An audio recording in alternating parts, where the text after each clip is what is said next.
Is there? I think there's. Is there game audio? I think there is, and it's just really quiet. I can hear it now. Can you hear me? What's going on with the music and why? Is there an echo?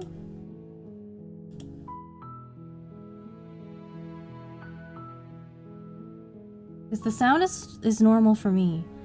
But I might be. I was having sound issues earlier, so Hi Tara, hi Robo, hi. Oh, hi May. Yeah, you and the game sound fine. What's going with the music? Like, oh, it was the intro. Okay, I'll take a look at the intro another time, and then thanks for letting me know. I'm relieved to hear though that I and the game are fine. Hello everyone. I am Faire, idol philosopher and justice incarnate. Today is my very first time playing Slay the Princess. Sounds good now? Alright. Oh, hi Fedstra. I haven't seen you before. Welcome. So, first of all, I was having audio issues earlier. I was having serious tech issues earlier. I actually thought that I might have to, if I hadn't figured it out if I couldn't figure it out in time, I would have had to postpone or even cancel the stream. It was that bad. What I was trying to do was I was trying to route, or what's that how that's pronounced, route my OBS mic output through the Discord mic input, so that I would sound on Discord the same way I do on OBS when I stream, because I have a couple of collabs with my genmate Axion coming up, including a sort of guerrilla collab tomorrow. So I wanted to set this up the way my other genmate Yuhei does it, because I learned from him that this is what he does with his when he talks on, when he joins voice calls on Discord, because otherwise, in his words, he would sound like a child, and he doesn't want to, I guess, in in front of his precious fans. So I did that, and it almost broke my setup. I fixed it in time, I think, at least to stream. I don't know if it's working. I don't know if the other thing is working properly, but that's not as important right now. But anyway, yeah, this is my first time playing Slay the Princess. And I learned of this game and became inspired to play it after watching my friend Axion play it. And Yuhei has also played this game, and both of them being philosopher VTubers, and me too, of course. So it makes me feel like this is like a kind of like a rite of passage for philosopher VTubers, if you want to be considered. Maybe if this is just something like that, you know, philosopher VTubers have to do. I don't know. It's just, maybe it's turning into a tradition. But in any case, I've watched all of Axion's playthrough of this game. I haven't watched any of Karis's. He played Axion streamed it way back in October for spooky season, and that was 4 months ago. So I sort of I maybe have a rough expectation of how the game will go, but it's not like I know of. I don't know anything about the game beyond what I saw in that one playthrough, and so yeah, I'm sure they'll, even if it's not a completely blind playthrough, there will be plenty for me to discover, and I hope to get a different ending than the one that Axion got, and by playing the game my way instead of his way. I'm hoping to see different things than what he saw. And yeah, is there anything more to say about this? I think we're probably okay to get started in a minute. Unfortunately, I haven't even had lunch yet because I was busy trying to solve my tech issues. I have a bowl of food sitting in front of me that Leon made in front of me. I haven't touched it yet, so I usually eat before streaming at 1 o'clock. So I may take a short break at some point to eat because I am a little, what's the word? Peckish. May says taking advice from the worst person imaginable. I mean, it did almost ruin my my audio setup to the point that I like almost wasn't able to stream. So you might have a point. Blue says, Blue Ice Cube says this game's demo was really fun when it came out. Oh, I've never played the demo. I guess I'm a bit of a latecomer because I only discovered the game 4 months ago when Axe streamed it. And then May says, I'm glad you are playing it. It's my favorite game of all time. Oh, I didn't know that. All right, and I hope my playthrough delivers. I know you. I recall you saying that you also really like Edith Finch. So I guess you have a thing for visual novels that have a sort of like a very sentimental flair to them. Eat your food. I gotta play. I'll eat. I'm not gonna eat at the very beginning of the stream. Go ahead and eat it. It'll be like an ASMR. I've eaten on stream before, but I wouldn't want to do so at the very start of the stream. I wanna at least accomplish some gameplay first. Yeah. So this is the Switch version of the game, by the way, not the Steam version. I'm pretty sure Axion was playing the Steam version, but as for me, Leon actually got the Switch version from the library. So that also means that I'm on a bit of a deadline to beat the game before we have to return it. Because of that, I will probably most likely be streaming the game at least once a week until I beat it. We have like 3 weeks, I think, until we have to return it. So I'm aiming to complete at least one playthrough within the next 3 weeks, just so you know. Alright, so new game. Chapter 1, The Hero and the Princess. You're on a path in the woods, and at the end of that path is a cabin. And in the basement of that cabin is a princess. Okay, I have to manually You're forward here it. to slay her. If you don't, it will be the end of the world.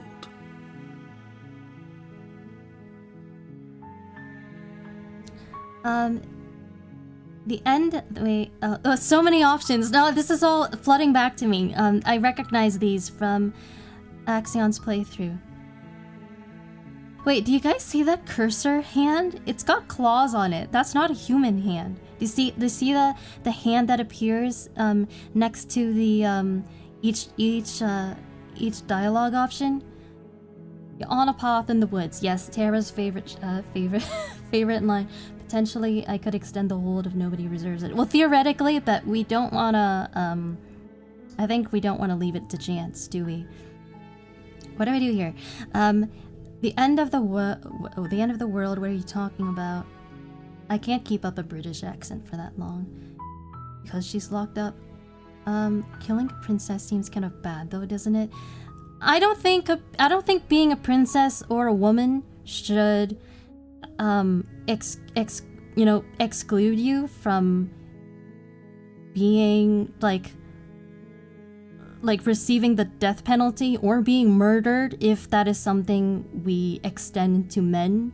Like if the norm is that men can be killed or murdered, then I don't think that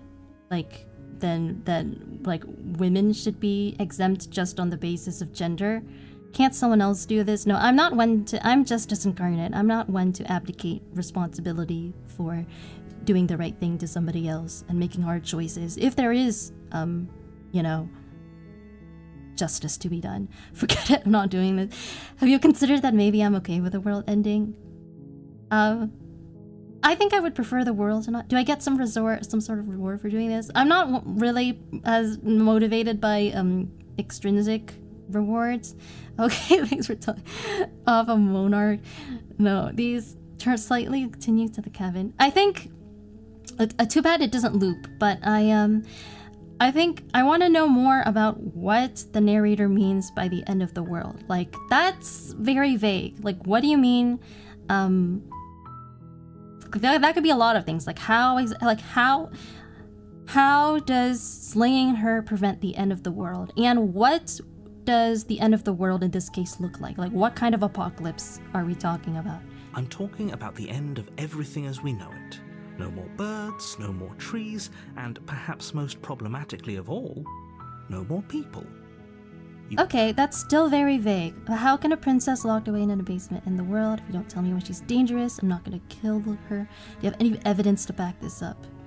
Okay, are the rest? The rest is still the exact same. I want to know about this and this. I need more evidence, more clarification. Yeah, how does she end the world if I don't kill her? What methods with which does she end the world? Don't linger on the specifics. You have a job to do here. Just get in there and do what needs to be done. We're all counting on you.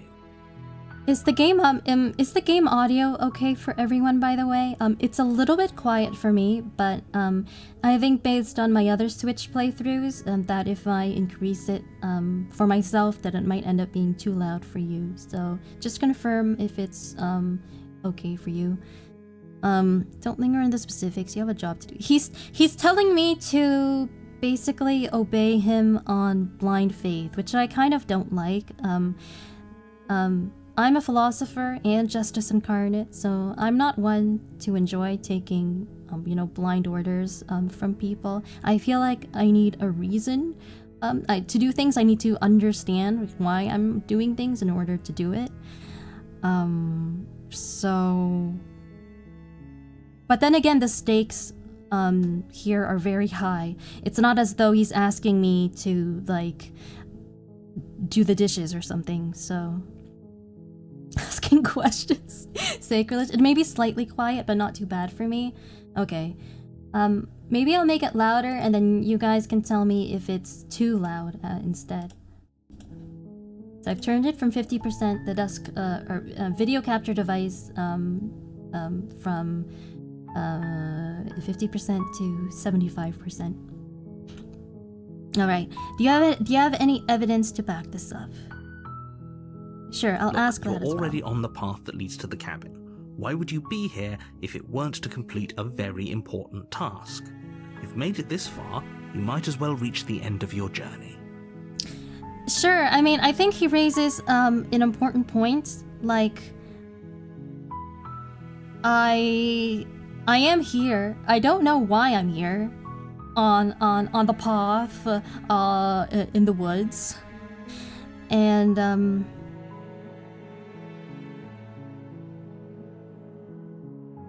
I don't know what happens if I try to refuse to do this, or if I, do I have anywhere else to go? That's not clear, so maybe I don't have a choice. Can't someone else do this? I'm not too interested in all these other options. I don't think I'm gonna be like Axion and like explore every single option for the sake of it, even the ones that I feel like aren't ones that would suit me or things that I would actually say. Yeah, this is what I'll say. I feel like it's, even if she's dangerous, it's only fair. Oh no, YouTube-kun, are we still connected? It's telling me chat is disconnected.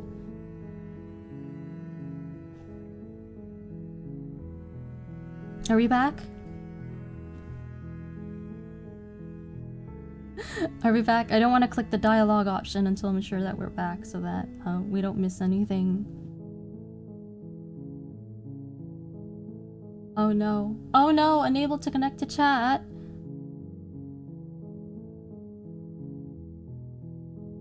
We're back? Okay, one person says we're back. Alright, so...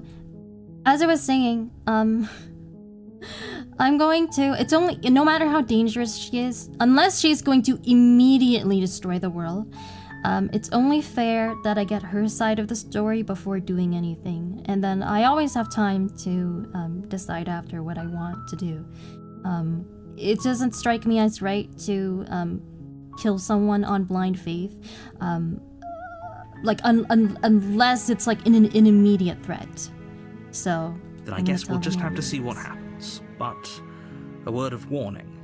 If you go in prepared to hear her out, she could easily trap you in her web of lies.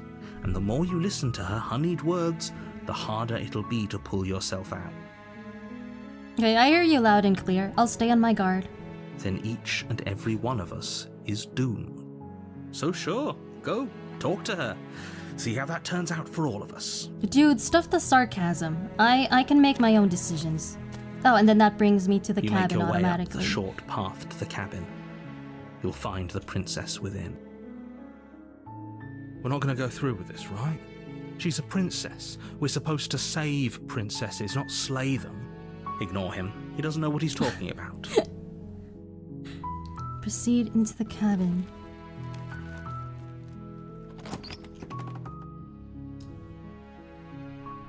The interior of the cabin is almost entirely bare. The air is stale and musty, and the floor and walls are painted in a fine layer of dust. The only furniture of note is a plain wooden table. Perched on that table is a pristine blade. This is a normal enough looking cabin. Looks pretty unassuming. Small, there's not much here, not much space. Looks like a small room, only one door. The blade is your implement. You'll need it if you want to do this right. I take the blade. I will take the blade, in case I need it. If I don't need it, I can just not use it. You take the blade from the table. It'd be rather difficult to slay the princess and save the world without it. Enter the basement. Here goes. The door to the basement creaks open, revealing a staircase faintly illuminated by an unseen light in the room below. This is an oppressive place. The air feels heavy and damp, a hint of rot filtering from the ancient wood. If the princess really lives here, slaying her is probably doing her a favor. Her voice carries up the stairs. Who's there? She sounds so sultry. She sounds dangerous. It's almost as if she's the one in charge down here. Oh, the camera's like shaking. Don't let it fool you. It's all part of the manipulation. Hi, just checking in on you. Hey, I think I'm here to kill you. I don't have to respond to her right now, right? I can wait until I've sort of, what's it called? I've got, what's the word? I hate it when I forget words. I've got, like, eye contact with her, before saying anything. None of these responses are what I would say. She asked who's there. That's not really any of her business. Maybe I'll just continue down the stairs. Good. You're still listening to reason. That earns the narrator's approval for some reason. And there she is. Walk down the stairs and lock eyes with the princess. There's a heavy chain around her wrist, binding her to the far wall of the basement. Okay. She's so coldly beautiful. Is she really a threat to the world? I mean, she's giving me a pretty mean facial expression right now. Not very good for a first impression. Focus on the task at hand. And there you are. Are you here to kill me or something? Look at the way she's sneering at me. I feel like this is the voice of the hero supposed to be me, because that's clearly not, like, doesn't reflect my actual thoughts. Like, I mean, like, it feels like a separate person from me, even if it's supposed to be me. Like, dude, like, stop thinking with a part of yourself that is, you know, other than your brain. Don't be distracted by her appearances. So she is asking me, are you here to kill me or something? I haven't decided yet. How about you drop the knife and the two of us just talk? I mean, I think this is what Axe said. I mean, I can talk while holding the knife. Look how reasonable she's being. We should just drop the blade and talk things out. The voice of the hero is very much like a traditional hero, like fairy tale hero. Like if this was a normal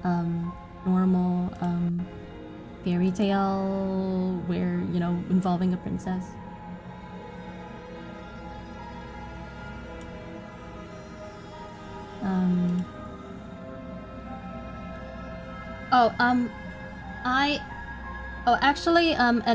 Sorry, by the way, Leon, reminded me that I can't actually, because chat disconnected, the chat box isn't updating in the, on screen, so I'm going to try to fix that.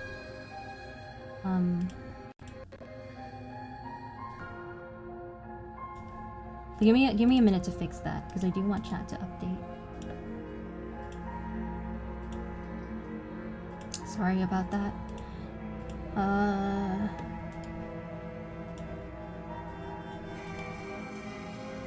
Oh, there. I think, yeah, that should have done the trick. Can you try to reload? Yeah, that's pretty much what I did.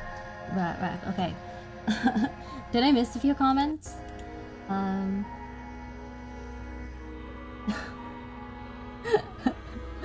Yeah, it is back. We're live, I think we're back. Alright.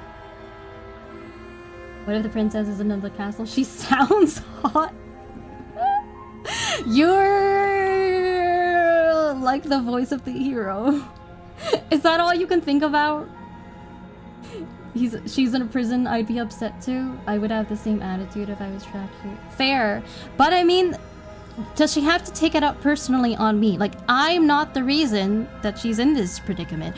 For all she knows, I could be here to free her. So I feel like it would be in her best interests, or, you know, I feel like it would be fair for her to just be neutral and friendly about this all, right? None of this is my fault. Don't you dare.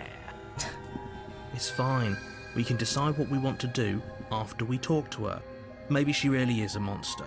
Killing someone in cold blood isn't very becoming of us. Yeah, I'm of the same mind as the hero here. Drop it, tighten your grip. I'm not dropping it. I don't see any reason to right now. You ignore the trembling in your hands and tighten why am your I grip trembling? on the blade. You poor thing. Your hands are shaking. Are you scared of me? Because you should be. You step forward, your grip on the blade tightening as you steel your resolve. That blade is totally just caught off the chains. I'm probably chained up in this basement for a reason, right? And if that knife is the only weapon you have, you'll have to get close enough to use it. Yeah, 100%. You're definitely not threatening. Are you referring to me or the princess? So, you should just drop it. Best not to risk finding out what I can do. Stop lobbying down bad. She's unarmed. If you hesitate now, it'll be too late. End this. What if she isn't bluffing? What if she kills us? Are you sure she's not armed? I mean, she looks unarmed. I mean, she has arms, but, you know, she literally has arms, but she's chained up, so I don't see any weapons nearby, unless she sort of pulls out her own dagger from underneath her skirt or something. I'm pretty sure she's unarmed. I'm sorry, can we just talk? I'm not dropping the blade.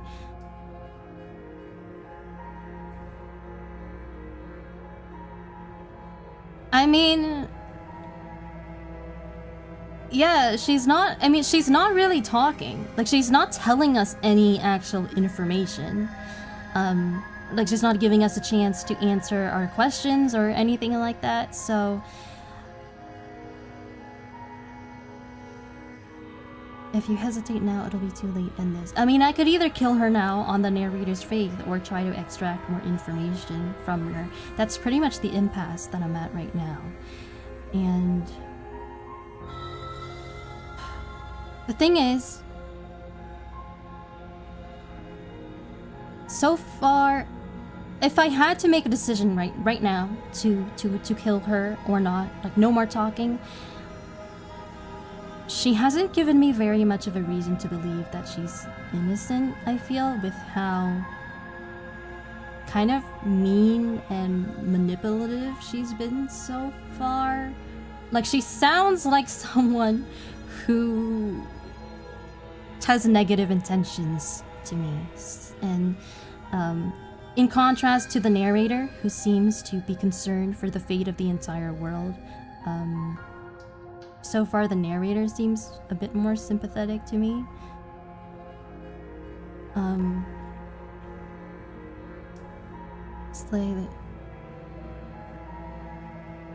But then again, I feel like I don't have a good enough of a reason to slay her just yet. So I kind of want to see if I can press her for more information. You're so close. Don't give up. I'm not You've giving come up. this I'm far. just... No, this is a good idea. Maybe we can de-escalate things. Oh, threatened, are we? You poor thing. Okay, this Drop isn't the knife, working. And of course we can talk. I'm not dropping the blade. Then I'm not talking to you. Okay. Rude much. Fine then, I guess we're at an impasse. I mean, yes, but I don't need to be petty and like sound petulant and say that out loud. Squint at the princess while holding onto the blade. I know that's what Axion did. And I remember how that proceeded. Title draw. I think I'm going to slay her now, actually, because I was told that the end of the world is what is at stake here, and the narrator sounds pretty grave and pretty solemn about it. Like, I don't think that he's playing a trick on me or committing hyperbole. I think he's serious. And on the other hand, this princess, she's not giving me like a positive character reference, or I don't know what you call it so far. Like, she seems to me like kind of like a bad person based on how she's talking to me. She's the best thing I can say about her right now, like the most generous thing I can say about her right now, is that maybe she's just really cranky from being, trapped down here. But yeah, Robo says, I don't know, she doesn't seem like in much of a position to negotiate. Yeah, exactly. Like, she has no bargaining power here. So she's the one who should be at my mercy. And the fact that she's being uncooperative is really unhelpful. So I think that I want to kill her because, I mean, like, let's look at this like consequentially. If I kill her and the narrator is right and I prevent the end of the world, then huzzah, happy ending for everyone except the princess. If I don't kill her and she actually ends the world, then that's then on me. I feel like we're doing a trolley problem here, basically, because it's basically like the entire world versus princess. Like, who are we prioritizing? And like, deontologically, sure, it may be wrong to murder, her. But although I have my own system of ethics between consequentialism and deontology, I've always leaned more towards consequentialism. And in particular, I am comfortable with putting the greater good above, I think you sort of have to make a distinction in your mind between the greater good and individual, rights and needs. And while she, at least theoretically, has an individual right not to be murdered, if that right conflicts with everyone else's right to, not like not suffer through the apocalypse, not experience the end of the world, then unfortunately I think their lives should be prioritized above hers. That's how I would make the calculation.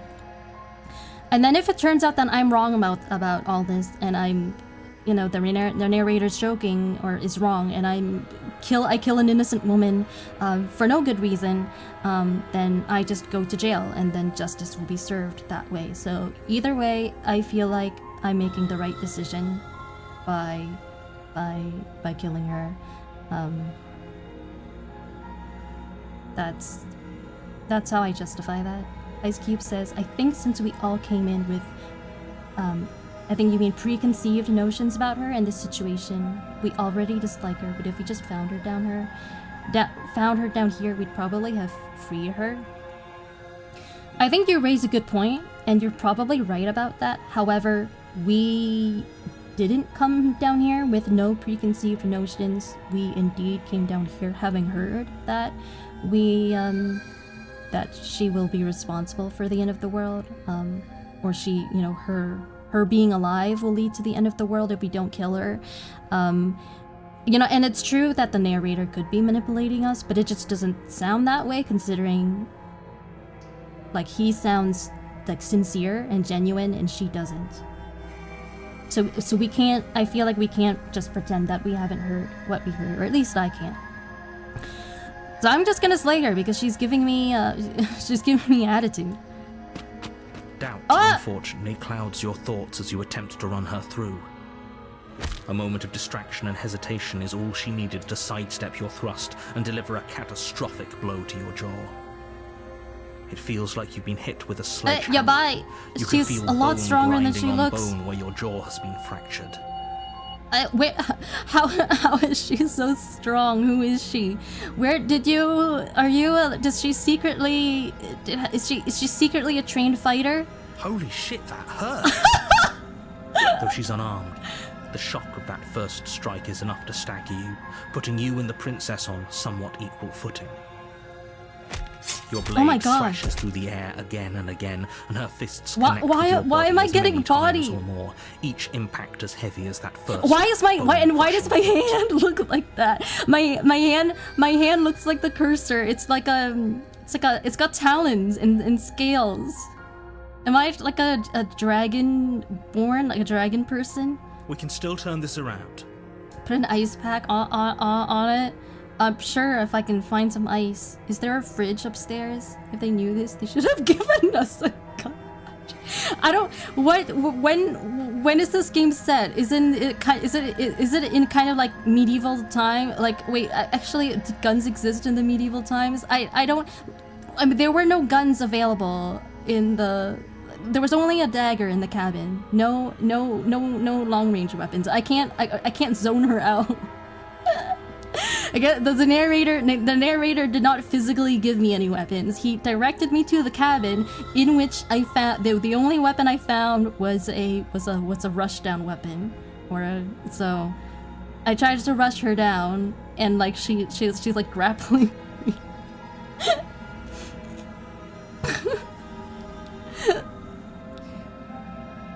Give up, finish the job. Okay, well I can't. Lee and lock her in the beast. I mean, regardless of the fact that I'm losing so far, my original motivation for committing to this like hasn't changed. That's still in play. So maybe a crossbow. Well, sure, if there was one in the cabin. So I'm just gonna finish the job. Like I still need to do this. I'm not like my only reason for giving up would be if I'm like, oh well, I'm too afraid of dying, so I'm just gonna try to prioritize my life over the potential end of the world, which doesn't make sense because if the world ends, then it's not just me who dies. So I mean, if I fail, then the end of the world will still happen, but then I can't be blamed for that. Because whether I die here at her hands or die because she causes the end of the world, like either way I die, so I feel like I might as well, like this is the choice that gives me at least some chance of saving the world, so I'm gonna try to finish the job. You and the princess stare at each other, both gasping for breath, equally exhausted. You probably won't make it out of here alive, but you can at least make sure that she won't make it out of here either. Excuse me? Do you think this is what I wanted to happen? I have a duty to state the facts of the situation, and honestly, it's a miracle anyone is still standing right now. What do you mean this is what I wanted to happen? Like you're that I don't like that phrasing because it implies that it's my fault that this is happening. Like, do you okay, if she's secretly a trained fighter, how would it made it how could any of this have been prevented? Like, do you think it really would have made that big of a difference if I just like rushed her down from the very start? That doesn't make any sense. Can you not feel all those ruptured organs bouncing around in there? If the princess doesn't do our friend in herself, internal bleeding is certain to finish the job. Okay, so I'm screwed either way, so I might as well try to kill her while I still got adrenaline pumping through my veins. The two of you clash for the final time. You feel your ribs break as she delivers a heavy blow, but you push through the pain, falling forward and sinking your blade deep into the princess's heart. We should zone her out with Hadouken. Or Stun Edge, if this is guilty, because I like playing Guilty Gear and I mean Kai. Stun Edge. No, I don't have a... This is just a dagger though, not a sword. Could I Stun Edge with a dagger? Does it have to be the Thunder Seal? Okay, so it was close, but I did it in the end. Ice Cube says OG narrator hater here. I agree. So I take it that you're familiar with this game, Ice Cubes. You've probably watched other playthroughs before. Access playthrough of this game was really interesting, by the way. If you want to catch up with that one, since you know you're also you know throw it off it. Totsugeki. Okay, so it looks like I did it. Wait, I was gonna say something about the narrator. I'm not a huge fan of the narrator in this game either, but so far I like him better than the princess, at least he doesn't sound like abusive.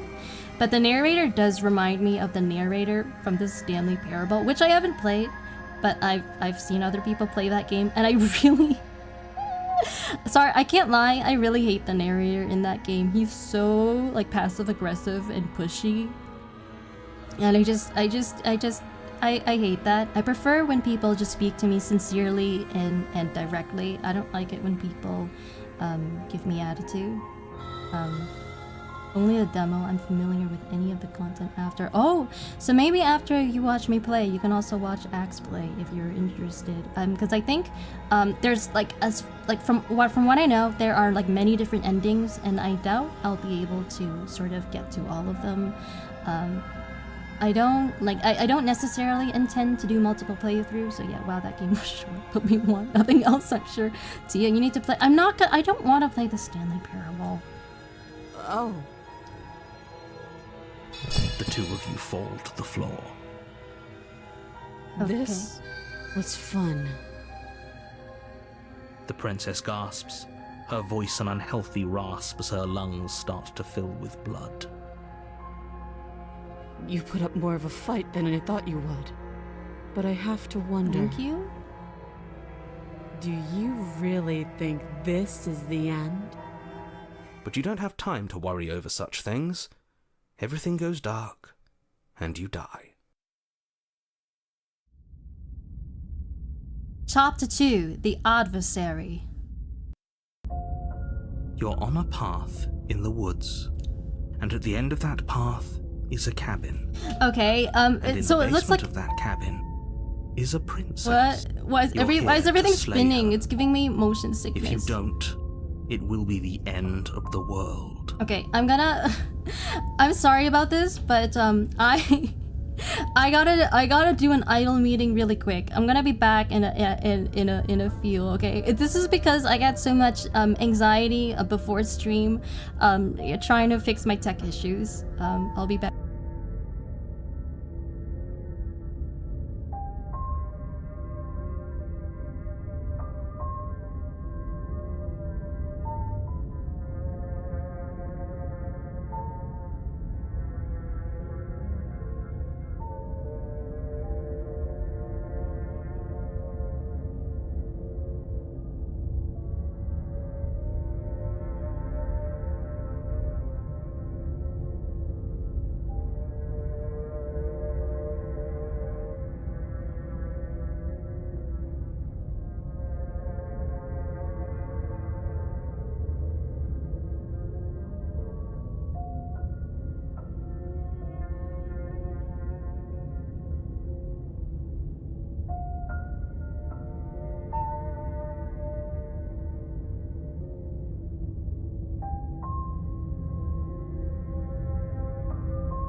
Oopsies, my controller fell off my desk. Alright, I'm back. Sorry about that.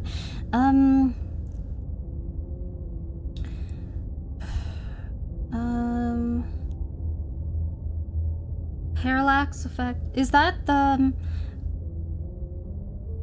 what causes the things to move on screen? I might actually want to disable that because I don't want to get sick. Okay.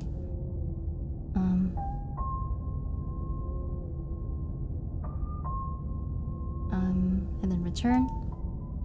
Tia, don't forget to unmute. I gotcha.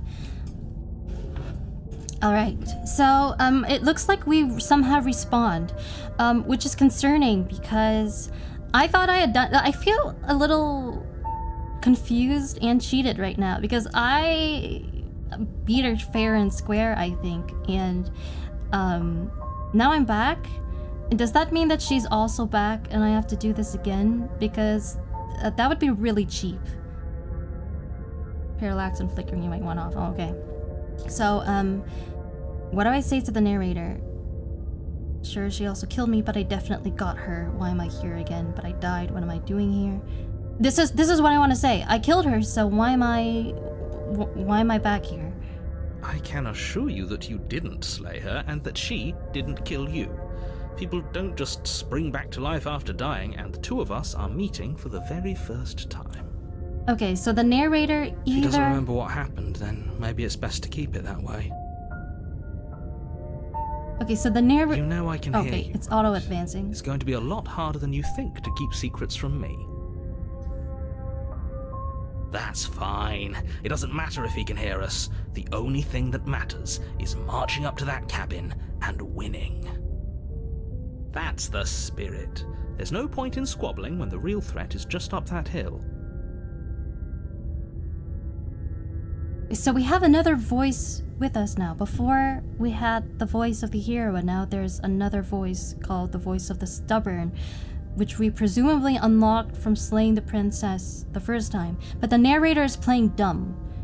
He doesn't either he's playing dumb, or for some reason he really doesn't recognize us and has no idea what happened in the previous timeline. So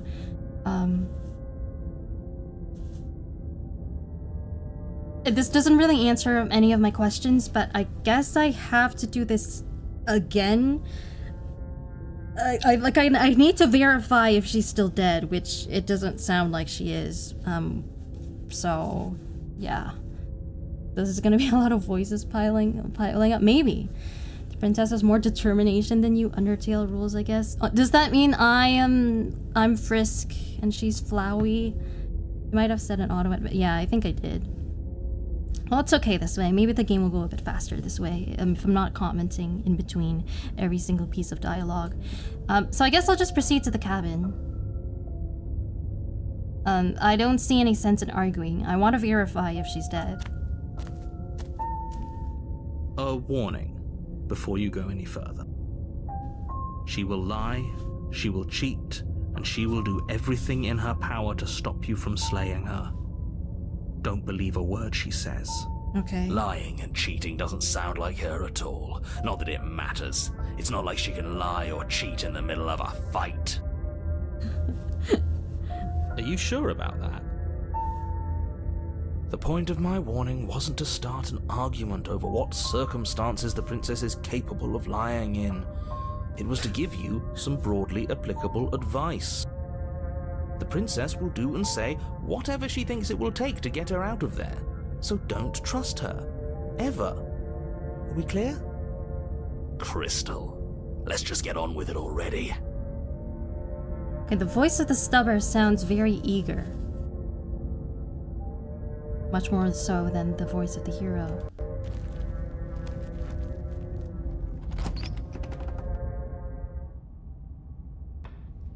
The cabin is tighter than its exterior would suggest. Its cold stone walls press in on you, as if trying to forcefully direct you towards your destination. The only furniture of note is a black iron altar with a pristine blade perched on its edge. The blade is your implement. You'll need it if you want to do this right. Tia got the stubborn one first.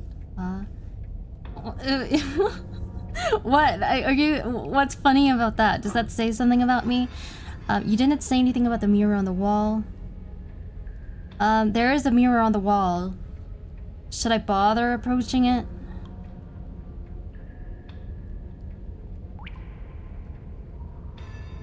Sure. That's because there isn't a mirror. There's the altar, the blade sitting on the altar, and the door to the basement. There's nothing else in here. Okay, that's suspicious. There's definitely a mirror.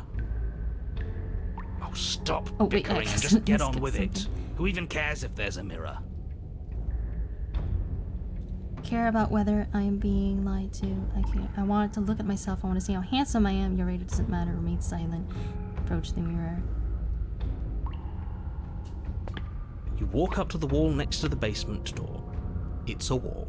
There isn't much to see here. This really isn't funny. Wipe the mirror clean. You reach forward and rub your Oh, hand and there's my against the cabin dragon wall. hand. I hope you know how ridiculous you look right now. But it was there a second ago. Oh, and then it vanished. Now it's gone, so all of us can stop arguing about it and get to fighting. Okay, the voice of the stubborn is very unga bunga about all this. Take the blade. Okay, good. It's still giving me a chance to take the blade. I probably, maybe I would have actually preferred to do that first if I had remembered. You take the blade from the altar. It would be difficult to slay the princess and save the world without a weapon. Enter the basement. Self-voicing enabled. What? Enter the What I did? self-voicing disabled. Self-voicing enabled. Enter self-voicing disabled. I did that accidentally.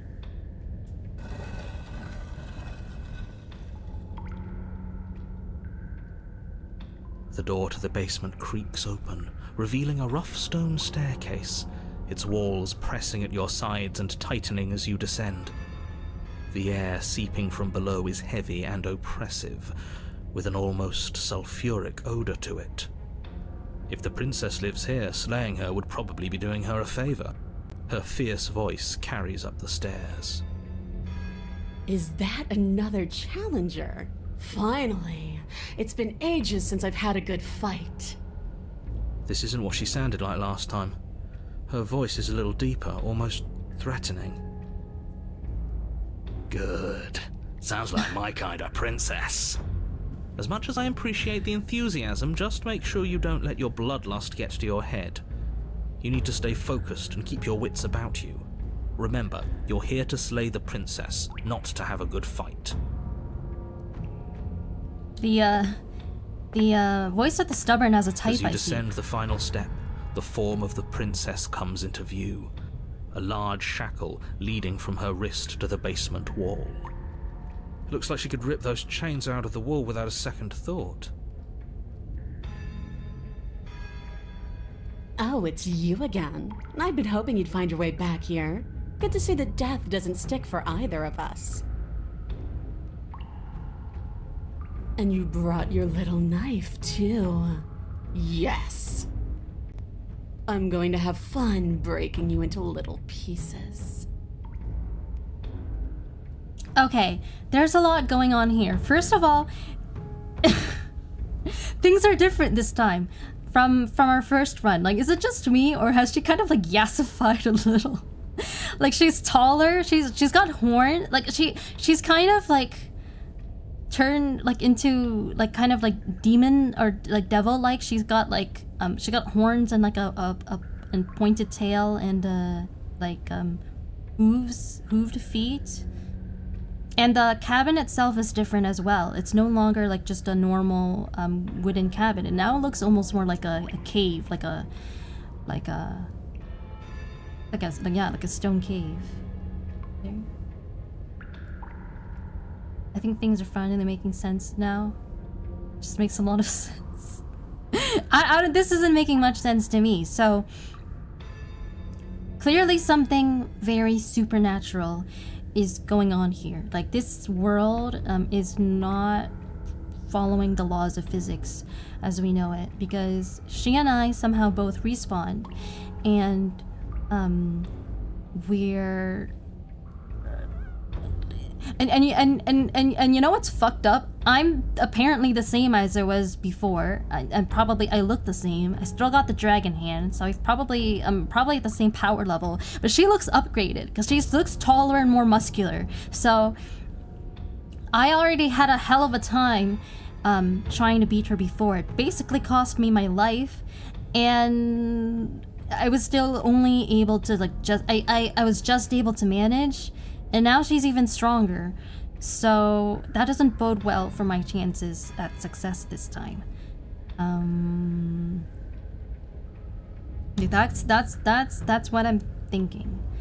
And I have no idea how it's possible that either that we respawned or as to why she and the cabin have morphed. Like, I have no metaphysical explanation for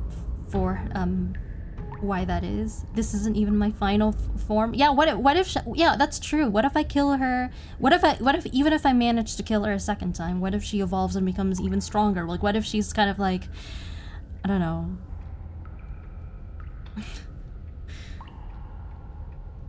I hope you heard this is different than last time, but last time definitely happened.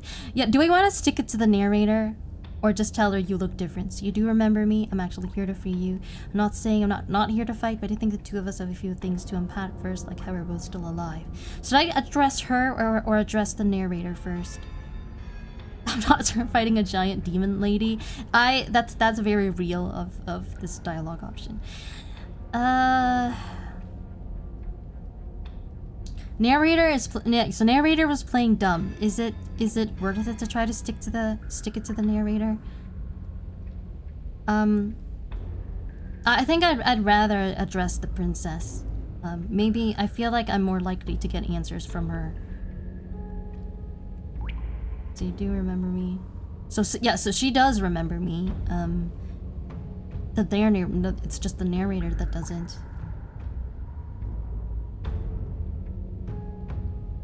What is there to unpack? I was dead and now I'm not, and the same goes for you. There. Unpacking done. That wasn't the unpacking Don't I was get looking it? for. We've been given free rein to wail on each other. Forever. Couldn't have said it better myself. Oh no. All right, fine. I believe you. What? What you said earlier in the woods, I believe you. You've already met the princess, and the princess has already met you. That's all the more reason to take this seriously.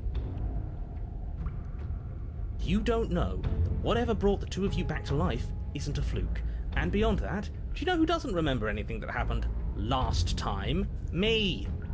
I don't remember. Are you okay? Of course I'm not okay. As far as we're all concerned, the fate of my world is still very much on the line. Not all of us have the luxury of jumping over to a parallel universe the second we die. I've started eating. I don't know if you can hear me chew. So there's the narrator. So the narrator believes us, but he also confirmed that there's like a multiverse thing going on. So we respawned in another universe, and somehow the princess has the power to make that happen, to respawn when she dies, and for some reason she took us with her. We're not sure why that is. It didn't just affect her. Like, she could have just respawned in a new universe without us, but we sort of came with her. I don't know. I've never died. Lie? No, I'm not gonna lie. I think she's, don't worry, I'm gonna do a good job. You got me. Pretty much everything you said is true. Remain silent. And yeah, what do I even say? I want more answers. Like, none of these responses suit me. Maybe I'll just remain silent and see what she says. I'm going to take that silence as a sign that from this moment on, you're going to treat the task before you with the utmost importance and seriousness. I'm so glad that we're finally all on the same page. Hi Tyler.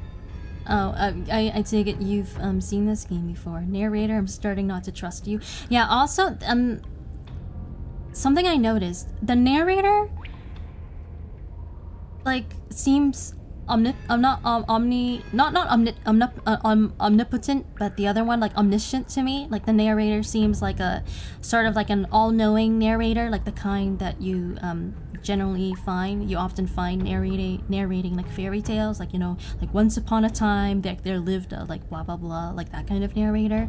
So the narrator should know everything that happens. I mean he's certainly giving off that impression with, you know, claiming that the princess will end the world, and, you know, basically being like a disembodied voice. Like, it doesn't look like he has a body, any physical in any physical form. So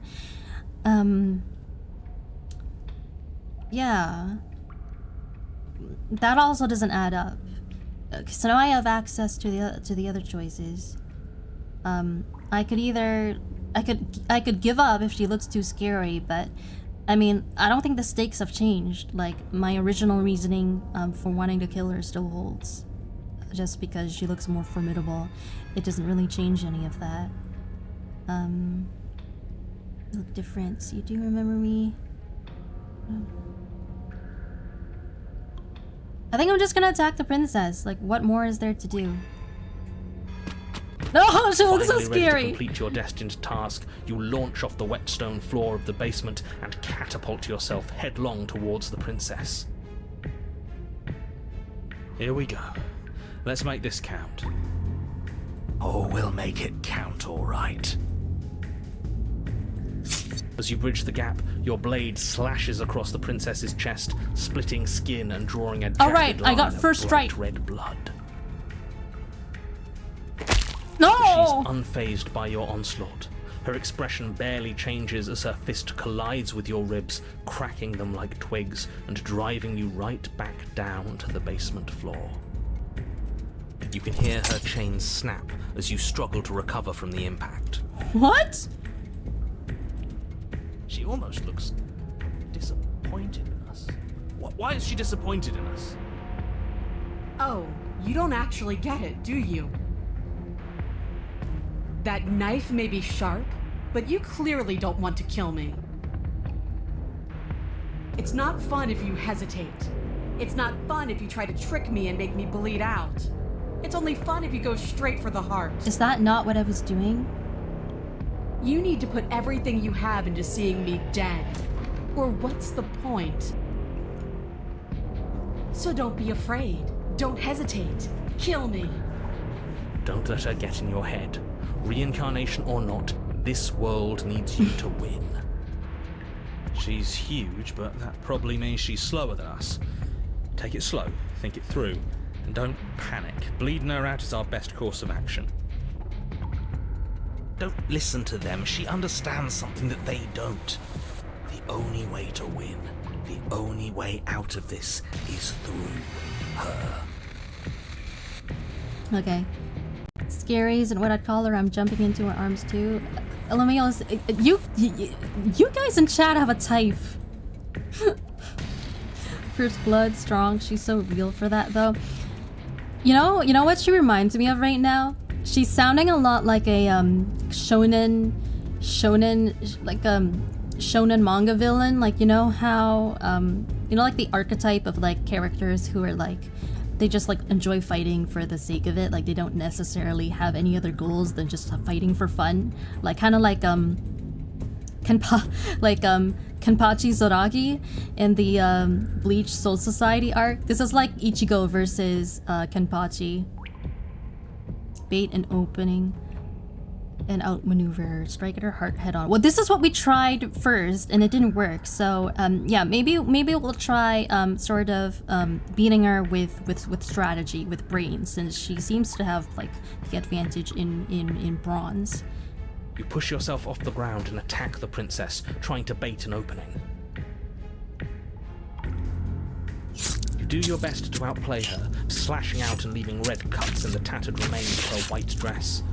But you have little room to maneuver. For every glancing blow you manage to land, she slams you against the wall in retaliation, each impact threatening to be the last. This weak little dance isn't working. Just toughen up and overpower her. she's throwing us around like a rag doll. Was that was dropping the knife? Is a little out of the question. Did you think you could stop me with a few cuts? All this dancing around is doing nothing but annoying me. I own this place, and I own you. The princess's arm shoots forward, her palm wrapping around your head, fingers gripping your scalp. How disappointing. She squeezes, the pressure unbearable as her fingers dig into your scalp. The last thing you hear is the unsettling crack of your skull, and the sickening churn of what was your grey matter. Everything goes dark, and you die. Wait, I lost? No, that's so sad. Chapter 3, The Eye of the Needle. You're on a path in the wood. If you weren't so damned afraid of what she'd do to you, we wouldn't have died back there. Oh, can I go back? Fear is I wanted to win. Fear I hate keeps us losing. alive. We Voice of died the because 100. you didn't have enough of it. So what? You'd have us cower in a corner? No, but that place suits her better than it suits us. She's big. We can't hope to find holes and openings down there. We need more room if we're going to survive. Are you suggesting luring her into the woods? Do you have any idea how dangerous that would be? If you lose sight of her, if she manages to slip away, that's it. Game over for everyone, yourself included. Are you not challenging us on all the looping? Have you known about it the whole time? Are you the same one we've been talking to since the beginning? Sorry to disappoint what I'm sure must feel like a grand revelation, but that's not what's going on here. We've never met. It doesn't matter. We could go in circles forever. I don't like staying still for too long. Let's get to the cabin, see this through. It's good to know that at least one of you is still capable of reason. We may have the same destination, but we're not the same. You are still an other, and I don't trust you.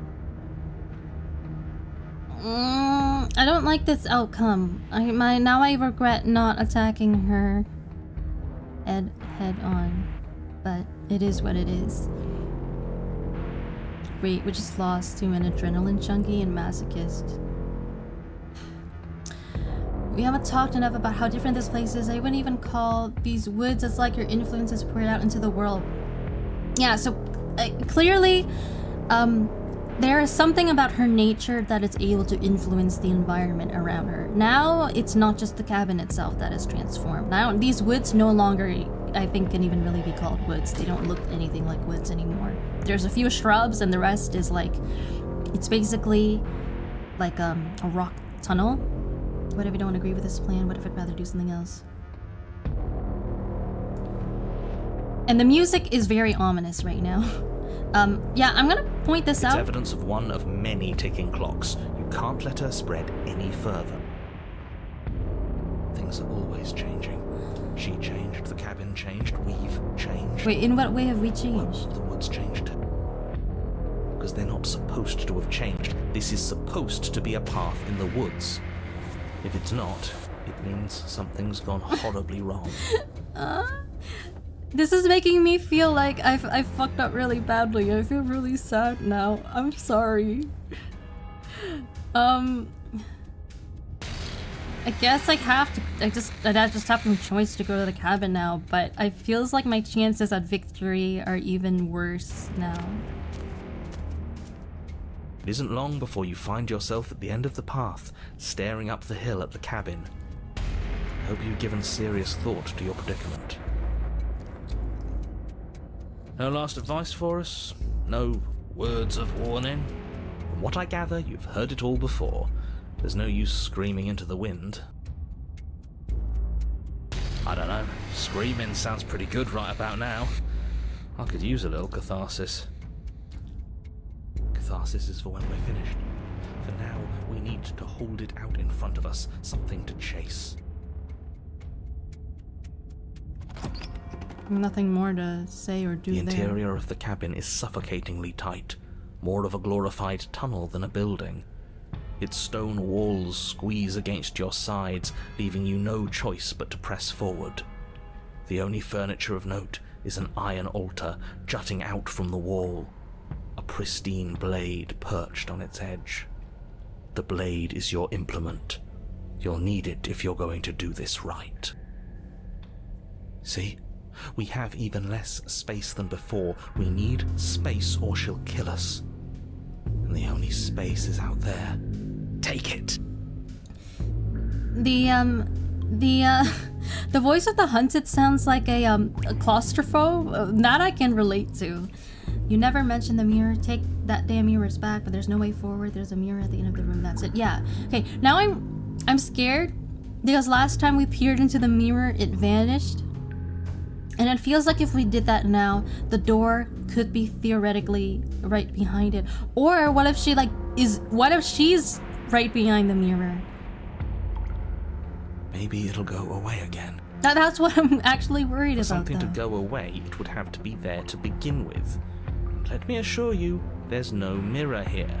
The only thing at the end of the room is the door to the basement. No use arguing. Mirror or not, we need to be there. The why we pick doesn't matter. I agree with the freak. Let's get a move on already. And worst comes to worst, we can smash it. Oh great, I've got voices in my head. Take the blade. I shouldn't forget to take the blade. You take the blade from the altar. It will be difficult to slay the princess and save the world without a weapon. Good. There's no overcoming her without it. We need every part of us to survive, and that steel claw is as much a part of us as any.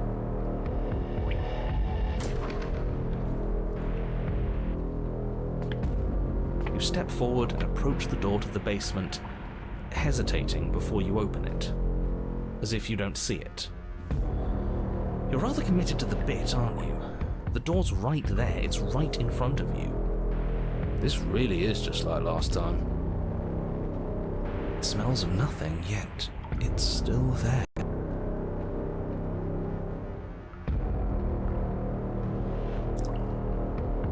I have a choice of wiping the mirror clean or smashing it. I feel like I shouldn't smash it in case I break my hand, I wound my hand by doing that, and then especially if it's my fighting hand, my dominant hand, so I'm just gonna wipe the mirror clean. I mean, that sounds badass, but it could also backfire on me, so... You reach forward and drag your hand across the door leading to the basement. As Oh, if on God. command, it slowly slides open, scraping against the floor as it reveals the dim path ahead. Why am I not surprised? It was in our way, and now it's not. That's all that matters. Before you is what may as well be a sheer cliff face. There are enough footholds that you'll be able to clamber your way to the bottom, but it will require careful effort. The air hissing up from below is warm and wet, like the breath of an enemy locked in close quarters. If the princess lives here, slaying her is probably doing her a favor. Her voice, bold and fierce and impatient, echoes from the chamber below. Do you have more fight in you than last time? That was such a disappointing show. I know you can do better than that. Goad her. Rile her up. If she's angry, she'll make mistakes. If you want to fight, then how about you come and get one? I know you can get out of there on your own. Are you sure you just don't want to fight? There's no use in bantering while I'm still climbing. That doesn't make sense. You've nowhere to go but down. You start the difficult journey, gripping the stone, lowering yourself foot by grueling foot. But soon, there is solid ground beneath you. Remember, every crack and crevice will need to be faster than her. Turn to face what lies at the end of the narrow tunnel. The princess, imposing and tightly muscled, grins back at you from the darkness. Her face widens into a broad grin. There you are, knife in hand. How thrilling. Attack me, bleed me, twist the blade in my flesh. Break your bones against my body. I want a real challenge this time. We can't get that close. She'll kill us in the tight space, steel claw or not. Make her come to us, stand beyond her chains, and let her become frenzied. She'll break them. Then we run. I really don't like the sound of this. It's the only way we live. Well, what are you waiting for?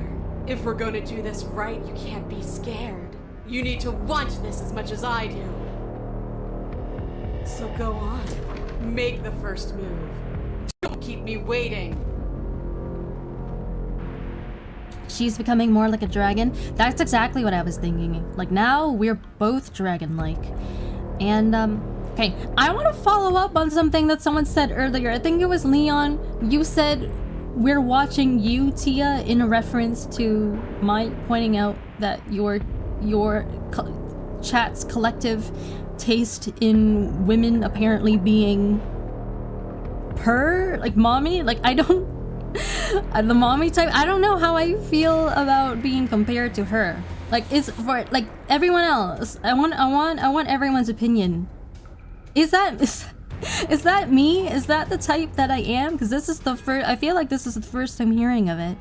I don't think letting her get frenzied would be a good idea. Is it too late to choose peace? I think so, maybe. Offer a hug. Okay, now you guys just get sounding ridiculous. Let's talk a bit first. We can always fight when we're done, but I have questions. I want to know what happened after you killed me. I actually feel like we're past talking now. Not down here. If you want me, you'll have to come and get me. If you want a good fight. If you really want to see me at my best, we need somewhere with more space. I kind of like that choice. I yeah, I feel like a fight, but then again, a fight in like a corridor, a tight corridor, like in a hallway can make, could be equally as dramatic as a fight in an open field, maybe even more so. I feel like it's kind of a cliche for like action movie scenes to take place in hallways. Strong women, you are strong and determined. Me, Tia, is a strong, giant dragon woman. You have to, you know what, I'm okay, fine. I'll you know what, I'll take it as a compliment. I'll take that as a W. I'm strong and determined, strong, giant dragon woman. Yeah, sure. You know what? You guys don't even know the half of it. Sure, that's exactly what I am. You give the dragon woman what she wants and go all in. Why don't you want to be free? Why do you insist on fighting me to the death down here in the dark? That's actually a good question. That actually is a really good question. Like, wasn't her original motivation more to like not fight? So, what is with the change in her nature?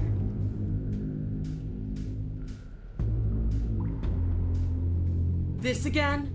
What does free even mean? Here and there, none of that matters. I'm always in a body. I'm always in one place. Why do you act like you know me better than I know myself?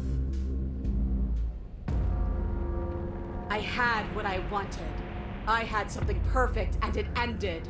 And now that it's gone, you just keep dangling it in front of me. It's more than teasing. It's cruel. It's cowardly. It's selfish. I know what I want, and I'm sick of waiting. Bloody desire in her eyes, the princess rushes forward, ignoring her chains as they bend and snap. Run. Without hesitation, you turn back the way you came and scramble up the ledge towards the tunnel entrance. Well, we got the non-hallway fight we were seeking. Whoa! Near the top, hands desperately clawing at jagged stone, you glance back. The princess is right on your heels. She doesn't bother to scale the wall as you do, instead digging deep into the rock of the cliff face with her fingertips in her rapid pursuit. Anywhere you go, I will follow. That is oddly romantic. You reach the ledge and hoist yourself up into the tunnel, the cabin door finally in sight, at once within your grasp and infinitely distant. What is all of this for? What? What's No, the no, point? no, no, no, no, no, You don't tell and me she I got are up to gonna me. I end was in so violence, close. So why bother to run? I know what I am. Why can't you be the same? Little bird, where do you think you're going? We're almost there. Don't think about almost. We're there when we're there. And we'll take the fight with us. Your skin hums tight with adrenaline as you burst through the cabin door Well, I actually made it. and roll onto the grass. You glance back at the cabin as the princess, singular in her desire to destroy you, explodes through the doorway. You are walking a dangerous path. If you waver once, it's all over. So get it right. There's nothing left to slow me down. Do you think this is better for you? Do you think Self-voicing this space gives you innate. an Self-voicing edge? disabled. Then show me. Show me that you've been worth all the room you've taken up in my head. Oh, I've been living rent-free in her head. Be swift, strike true, be where she's not. Let your body move you. Okay. Holy moly! Put me in a shot! Ice cubes. Do you have a type? Ice cubes. Would you like me to follow you wherever you go? And what else did she say just now? I already forgot. Wait, is there what's this? Oh, history. That's weird. I'm not gonna say that. God, I wish that. What are you guys doing? I have no type. She's just pretty. Okay.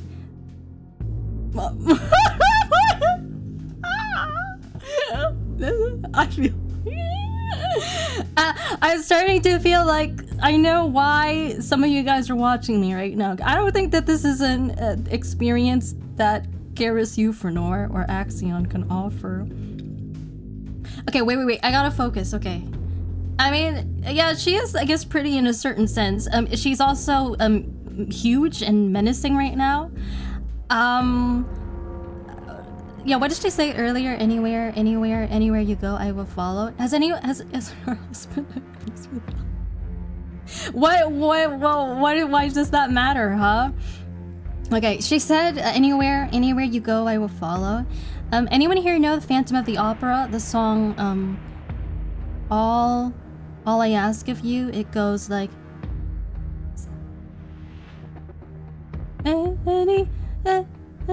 Anywhere you go, let me go too. Love me, that's all I ask of you.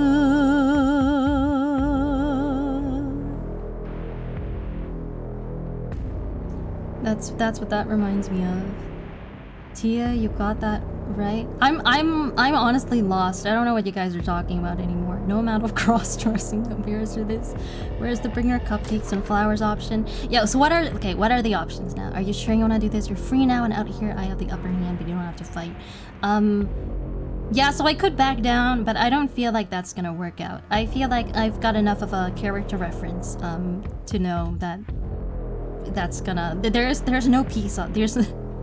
There's no peace option. Like either I try killing her and die, or just die when she ends the world. So you've fallen right into my trap. I'm just gonna slay her. Like I don't feel like trying to be sort of dramatic about it. Hug one cuddle option. You leap from the grass and bound towards the princess, keeping low. Charging me According to chat, I am also a Great. dragon woman, so And we're equals. I have nothing to fear from her. Her body braces for impact, anticipating the clash. That's where you're both wrong. Left, now! As the princess strikes, your body swerves to the left. She overextends, stumbling as her balance shifts unexpectedly. Oh, look at her hair. She's got Strike. cool hair. Before you can finish the thought, you lash out, the blade slicing Oh, so through her I leg, first blood. I and got she first turns blood to again. swing again. Right. You move out of the way, but this time it's not quite as clean. You can feel a bruise already blooming where her elbow Oh crashed no, she into got me flesh. a bit. This voice of the hunted It's knows nothing. what he's doing a now. Scratch. He knows what he's doing. Yes, it could be worse. And you managed to gift her another cut in return. I'll be damned. We're actually going to pull this off, aren't we? You just might. But don't let it get to your head. Not until it's over. Yes, finally! This is the hole I felt in my heart. This is what I've needed. This is what I've been missing. This is how it always needed to end. Both of us giving it our all, beating and bleeding each other to death. The two of you engage in a devastating flurry of blows, each of you wounding the other again and again. She's stronger, but you're faster, and the deeper the both of you fall into your lethal dance, the more your edge shines over hers. She's slowing down, blood pouring from wounds, splattering at her feet, leaving her weak and unsteady. More! Keep going! We can't stop now! You spy an opening. Wait, I did it? She's waiting for you. She lets you sink the blade deep, trapping you in place long Did I enough do to it? wrap you That in looked her like it went into her impenetrable heart. arms. You're slammed to the ground. Nothing. These blows are nothing to us. But her gambit wasn't enough to close the gap. It wasn't enough to kill you. I did it. I won. She stares you I am down, the. I am. coughing up a splash of blood Tia as she Faire, gasps for am the breath. superior dragon woman. You've outplayed me, haven't you? Something feels wrong. Something. And? Then what happens?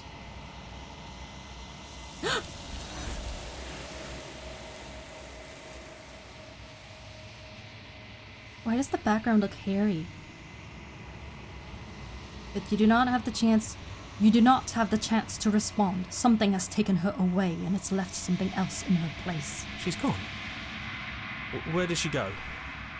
Should we try and find her? And there's that mirror again. Why is it here? Why now? Oh, okay. Let me catch up with chat. Last time you got first blood, she crushed your skull. Don't rub it in. I don't think first blood is that important with a 10 feet tall dragon princess. It counts for something, right? It worked this time. It made a difference this time. Ice Cube says, I think when you listen to the voices, they become more in control of the next chapter, like how the voice of the stubborn is trying to tell you the right way. Yeah, I think you might be onto something. I'm not sure I was making that connection. So maybe if last reset I had charged her straight on like the voice of the stubborn wanted. I don't know. And maybe it would have led to a better outcome. But I mean, even with worse odds this time, you know, presumably I still won. So, but now what? So a bunch of like Buddha-like hands appeared and just sort of like grabbed her and disappeared her. So I won, but like, is she dead? Like, is she like I won the fight? Did I win the war, or you know? Like, I don't know. I don't know where she went. I don't know how to even go about looking for her. The narrator is gone. I think I'm supposed to look at the mirror, approach the narrator is gone. You're right. She's gone. It's just us and that awful thing. It's like it's mocking us. Let's just stay still. I think I'm supposed to look at the mirror. The narrator is gone. I'm just gonna approach the mirror. There's nothing left to do here. I'm begging you, don't do this. Don't do this. The mirror never scared you before. It's different now. It feels, I don't know, final. That thing reeks of death. Screw the mirror. We just need to find the princess. Some of the voices are afraid of the mirror and others are not. Well, I've approached it now. Gaze into your reflection. You're gone, but the mirror remains. It's time for you to see what's in it. Silence as you reach forward. They're gone, but the mirror remains. It's time for you to see what's in it. Ah, those are not human eyes. It's you. I look. Did you?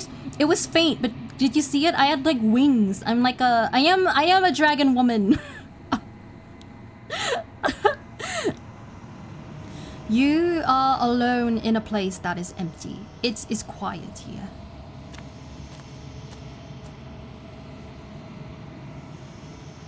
You are at the cabin. This is the cabin. The floor is made of hair. You're calling this the cabin.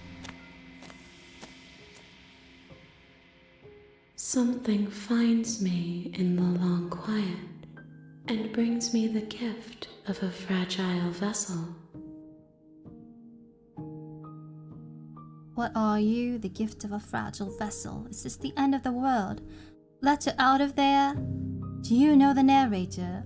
Are you what sent me to slay the princess? Are you what trapped me here? Do you know about the worlds beyond this place? Are you the princess? Do we know each other? What happens now? I don't want to attack the entity. So it sounds like this looks like the princess, but it's not the princess. Like this voice is not talking to me like the princess we encountered before. It's talking to me in like a separate entity. And the princess is the princess that we fought. I mean, this is her, but for some reason she's being trapped by all these hands. Tia became British. While all the other voices within the universe of the game itself are British. Well, I guess is the princess British? Now I forgot. The narrator definitely is.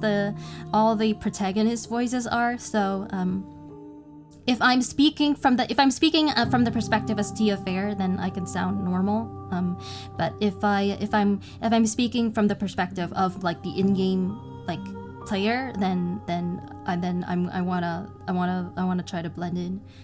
Tia sounds like Lara Croft. Well, Lara Croft is very sexy.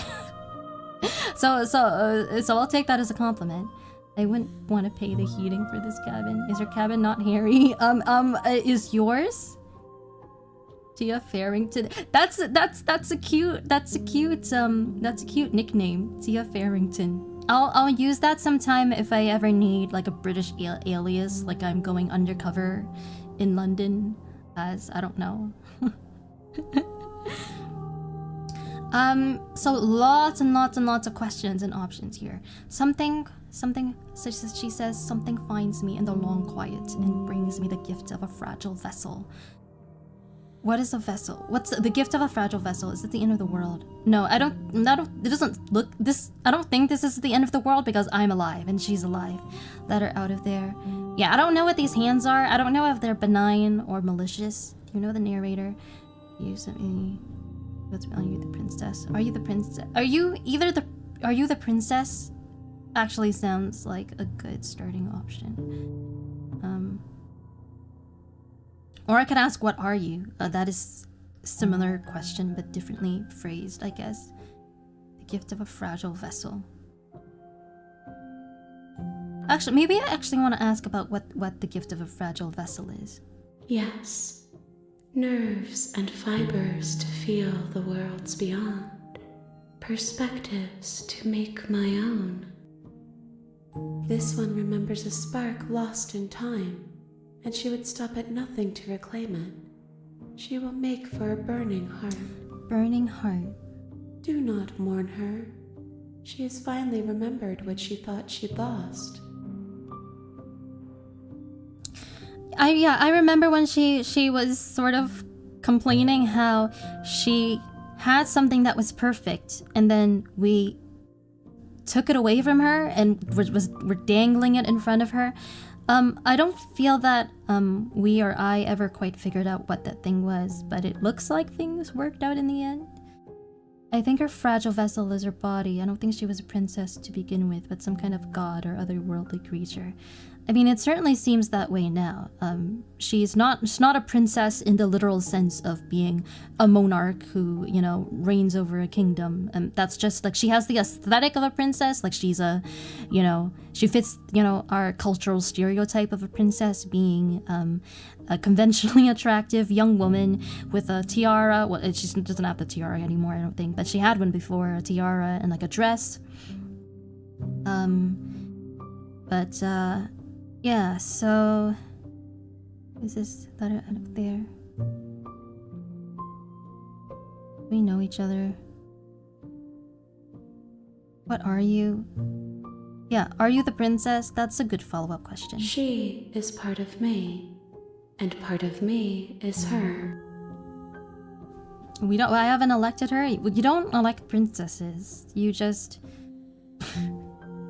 I don't know. You just tolerate them, I guess. You don't have a choice, generally.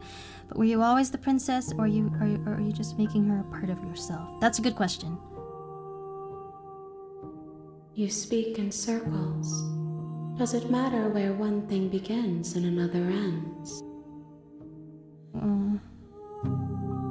What are you is a rude question. Well, I feel like she just sort of gave me what would be the answer to that question. So,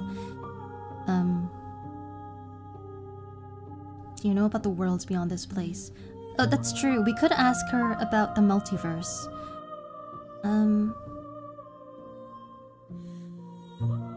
I know only that they are. Is this the end of the world? Let her out of there. What if I say, let her out of there? I'm sorry. There are some changes that can never be undone. There are some tears that can never be unshed. This is not a place that can hold a fragment of a concept. The moment she arrived here, she was going to return to me. I promise that it doesn't hurt. Okay, so this entity is separate from the princess, and it sounds like all these hands are giving me this, like the imagery of these hands are making me feel like this entity is reclaiming this vessel, which is, I guess, this incarnation of the princess to itself. So, like, as though the princess or this part of this form of the princess like originally belonged to the entity, and it's just trying to reclaim what once belonged to it. Fragile vessel. And I guess the different form, maybe because the princess changed forms multiple times already, like maybe this is like you know, each different form is a vessel, and the entity just, you know, is trying to collect vessels. I admit my ruminating here is being colored by the fact that I have seen one playthrough of the game before, so I do have a rough idea of sort of how the game works and what happens. I don't think it's the end of the world. Do you know the narrator? Sure. You are the only thing I have ever known. Okay, no narrator. The space we're in is vacant. Nothing comes here but us. Well, he's not here, so I believe you on that. Are you what sent me to slay the princess? Well, if you're not if she's not the narrator, then this question is useless. Do we know each other? You are familiar, but you are not me. I feel sadness, longing, hope as I witness you. Okay, yeah, what happens now? Nothing, as we are. But I know that there are worlds beyond us, and that we are meant to reach them. There is no exit, but this vessel is a creature of perception. She can make you forget, if only you believe her to be able to. Bring me more perspectives, so that I may be whole, and perhaps then we will know our freedom.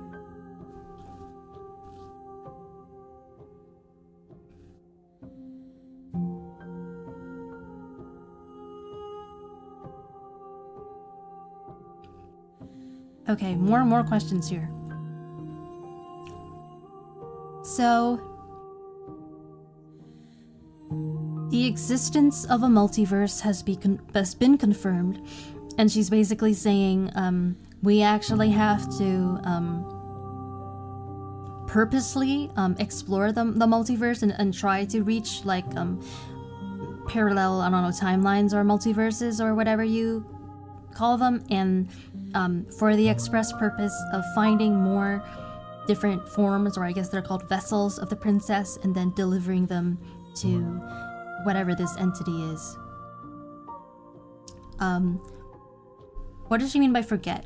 I guess, how many more pieces of you do we have to find? These are all good questions, I think. I was sent to slay the princess and to stop her from destroying the world. If I help you, is that what you're gonna do? Yeah, so the end of the world sounds, you know, preventing that still sounds important, but also, I wonder if that's even just really possible to slay the princess at this point, because I've tried doing so. So far, we fought 3 times. Right now, it's 2-1, Tia to princess. I beat her twice, she beat me once. And given that I've beaten her twice, but both times she just hasn't died. So, now I'm starting to wonder if continuing to try to kill her, really is going to, you know, like lead to any real benefit. Like, isn't just going to like cause an endless cycle. Whereas maybe if I help this entity, the princess, maybe like she'll become good, and then she won't have to kill. She won't have to end the world anymore. This seems like it's giving me more of a way out. You ask of things that cannot be done. To destroy is merely to reshape, to remold.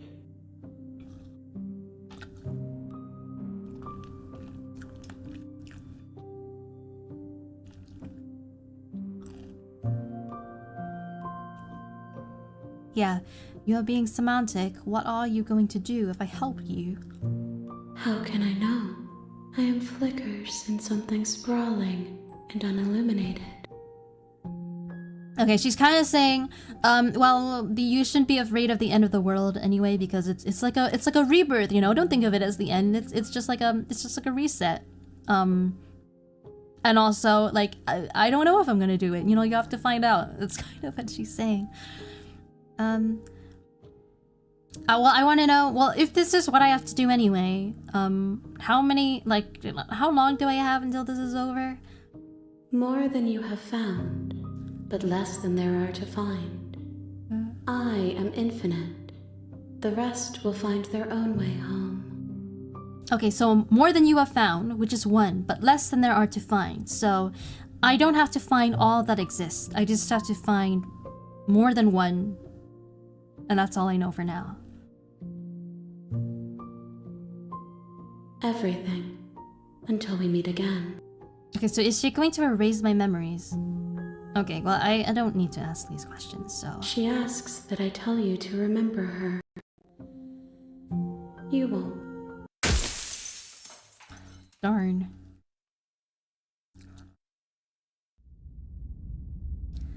Chapter 1, The Hero and the Princess. Alright, we're back at this. You're on a path in the woods, and at the end of that path is a cabin. And in the basement of that cabin is a princess. You're here to slay her. If you don't, it will be the end of the world. Note, you can skip previously seen dialogue by hitting the R button on your controller. Okay, good to know. I'm talking about the end of everything as we know it. Wait, no more birds, no that more was an trees.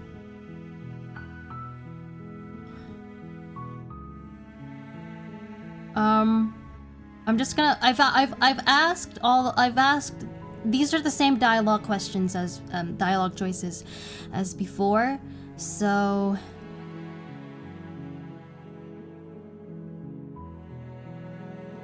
I'm just gonna go to the cabin right away, I think. Or I could try to turn around and leaving. I'm kind of scared of leaving, though. I have a feeling that there's nothing else here to do. And if she's going to kill the world, destroy the world, then my leaving doesn't really help. There's a job that needs to be done. Plus, I'm kind of scared of turning my back on the enemy. Like, what if when I'm leaving, she somehow like rushes out of the cabin and like attacks me from behind? Like, that would make me so paranoid. So I feel like I should just go to the cabin. You're on a path in the woods. Yes, Tara. You make your way up the short path to the cabin. You'll find the princess within. We're not going to go through with this, right? She's a Oh, wait, Ignore him. I can skip all this. Proceed into the cabin, yes.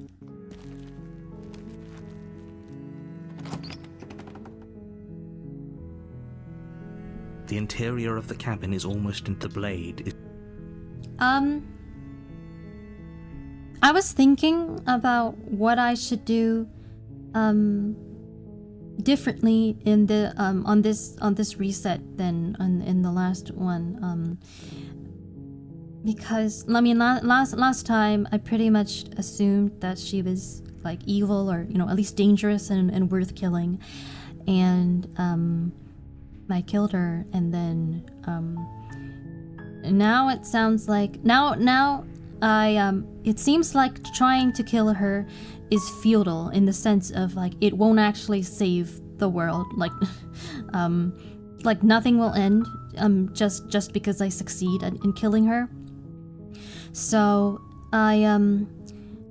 if you have no memory, shouldn't you do the same things? I mean, in universe, but like obviously I asked Tara about this before I started playing the game, and he said that the game locks you from just choosing the exact same options over and over again. Like it wants you to explore different outcomes. So I mean, given that I've tried the just killing her like no mercy option the first time around, what if this time I kind of did what was suggested by chat and said like and sort of thought like, well, what if it's the narrator who's wrong and she really is just an innocent person who is rightfully cranky due to having been imprisoned for so long, and maybe she's innocent and I should just try hearing her out, maybe even like letting her go, and that would solve everything. What if I did that? If my goal is to let her go, then should I take the blade? Like if that's my goal from the start? Because if I take the blade, that makes it hard to believe that I'm gonna let her go. Like she's gonna be on her guard, right? She's gonna assume like rightfully that I have negative intentions. If I guess you don't even need the blade. Yeah, that's what I'm thinking. So maybe this time I won't take the blade, since I did that the first time and I'm trying to get a different outcome. And now I know that maybe she's not evil. Like maybe like the princess that I'm meeting within the cabin is maybe evil, but like there's she's part of this other mysterious entity. Like there's something bigger going on beyond what the narrator is telling us.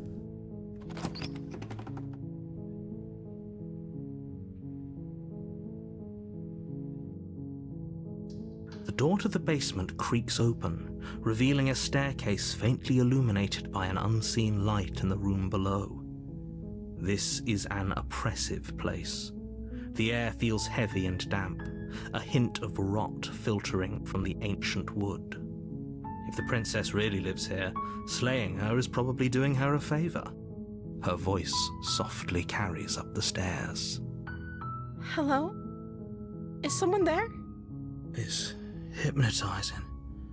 It's the kind of voice you only have to hear once to remember it for the rest of your life. Don't let it fool you. It's all part of the manipulation. You're playing a dangerous game by coming here unarmed.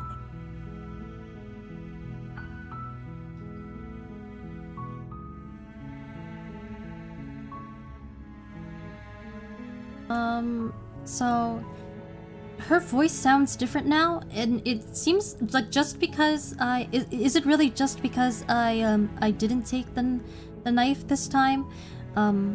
Like is that what influences like the like you know what I'm trying to say? Like if I had not picked it up last time, would she still have gotten like this personality?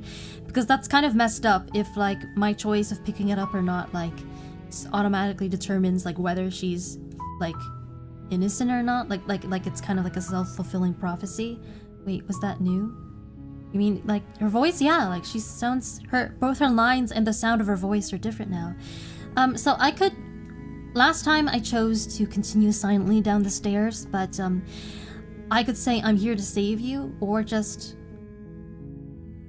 I mean, I don't know. I guess I'm not sure if I'm doing that yet. I think I still want to see her and talk. So. Good. You're still listening to reason. It would be better if you had a weapon, but you may still be able to do what needs to be done.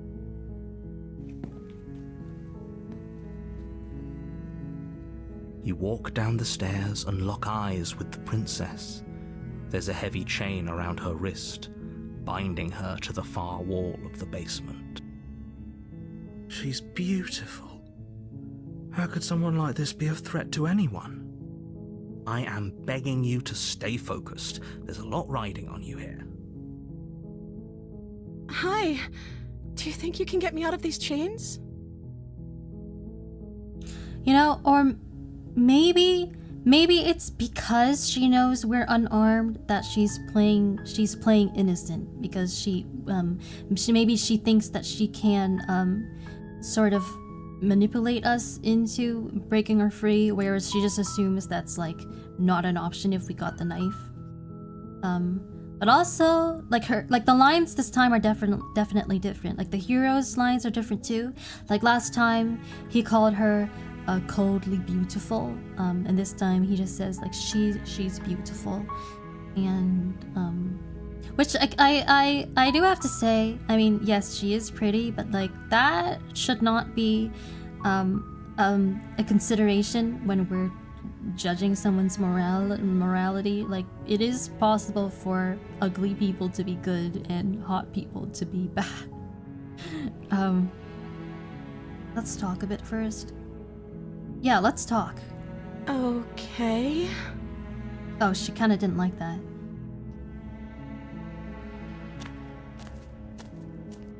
What? What's your name? What's your name? I don't know anything about you. For all I know, you're locked up down here for a reason. If I'm the first person you've seen in a while, what have you been eating or drinking? I was sent here to slay you. You're apparently supposed to end the world. What are you going to do if I let you out of here? I'm going to keep you locked away down here for at least for a little bit. We can get to know each other better while I decide what to do. Sorry, but I just can't trust you. This doesn't add up, and it isn't worth the risk to take your word over the potential fate of the world. Retrieve the blade. Oh, so do I still have a chance to retrieve the blade? Wait, well, what if that doesn't work though? Like, what if she like doesn't let me go? Or what if like the door magically shuts before I can get back up there? Let's go back upstairs and to retrieve the blade without saying another word. I can't believe they're keeping you down here like this. I'm getting out of here. And I'm gonna ask her, what's your name? I don't even know what her name is. That's it. It doesn't cost me anything to try to be considerate. Oh, did I make her She uncomfortable? pauses, carefully formulating her words before she responds. you can address me as Your Royal Highness. Or you can just call me Princess if Your Royal Highness is too formal. That's not a name. That's Is a... Princess her name or her title? What if it's both? Could you imagine being named Princess? May says, Your Honor, look at those big old puppy eyes. She's innocent. That doesn't necessarily mean anything. I mean, they do say that eyes are a window to the soul, so it does make her slightly more trustworthy, but it's not an absolute. And yeah, in any case, that's a name. Is Princess your name? Sure. Or maybe I'm making her Like I said, You can call me Princess if you'd like. Okay, she's giving me a non-answer. I'm sorry, I've been down here so long, I guess I've just forgotten. I must have a name, though. Everyone has a name. I'm sorry. Okay, that's weird. She hadn't even thought to pick a name for herself. Hopefully you're starting to see that she can't be trusted. Go back upstairs, get the blade, and slay her before it's too late. And the narrator is really saying, like, see, like, not picking a name is sus. You should, like, she can't be trusted. Prove she doesn't even have a name. Okay, yeah, I'm sorry. I didn't mean to make you feel uncomfortable or to dig up bad memories.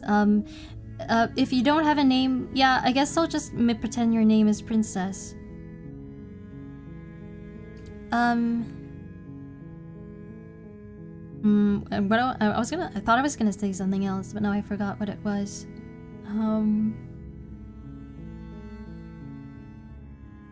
Yeah, if I'm the first person you've seen in a while, what have you been eating or drinking? I don't see what that has to do with anything. Huh?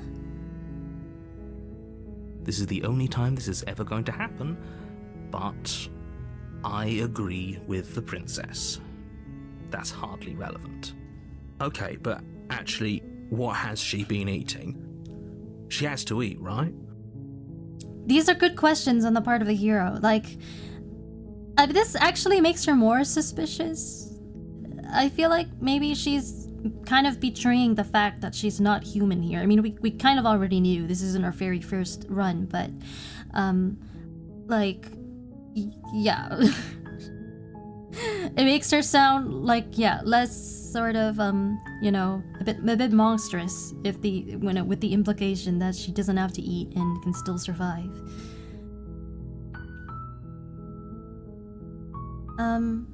Yeah, I'm gonna say this, I think.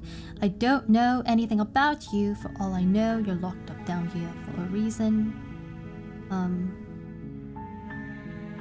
Of course I'm locked up down here for a reason. Huh?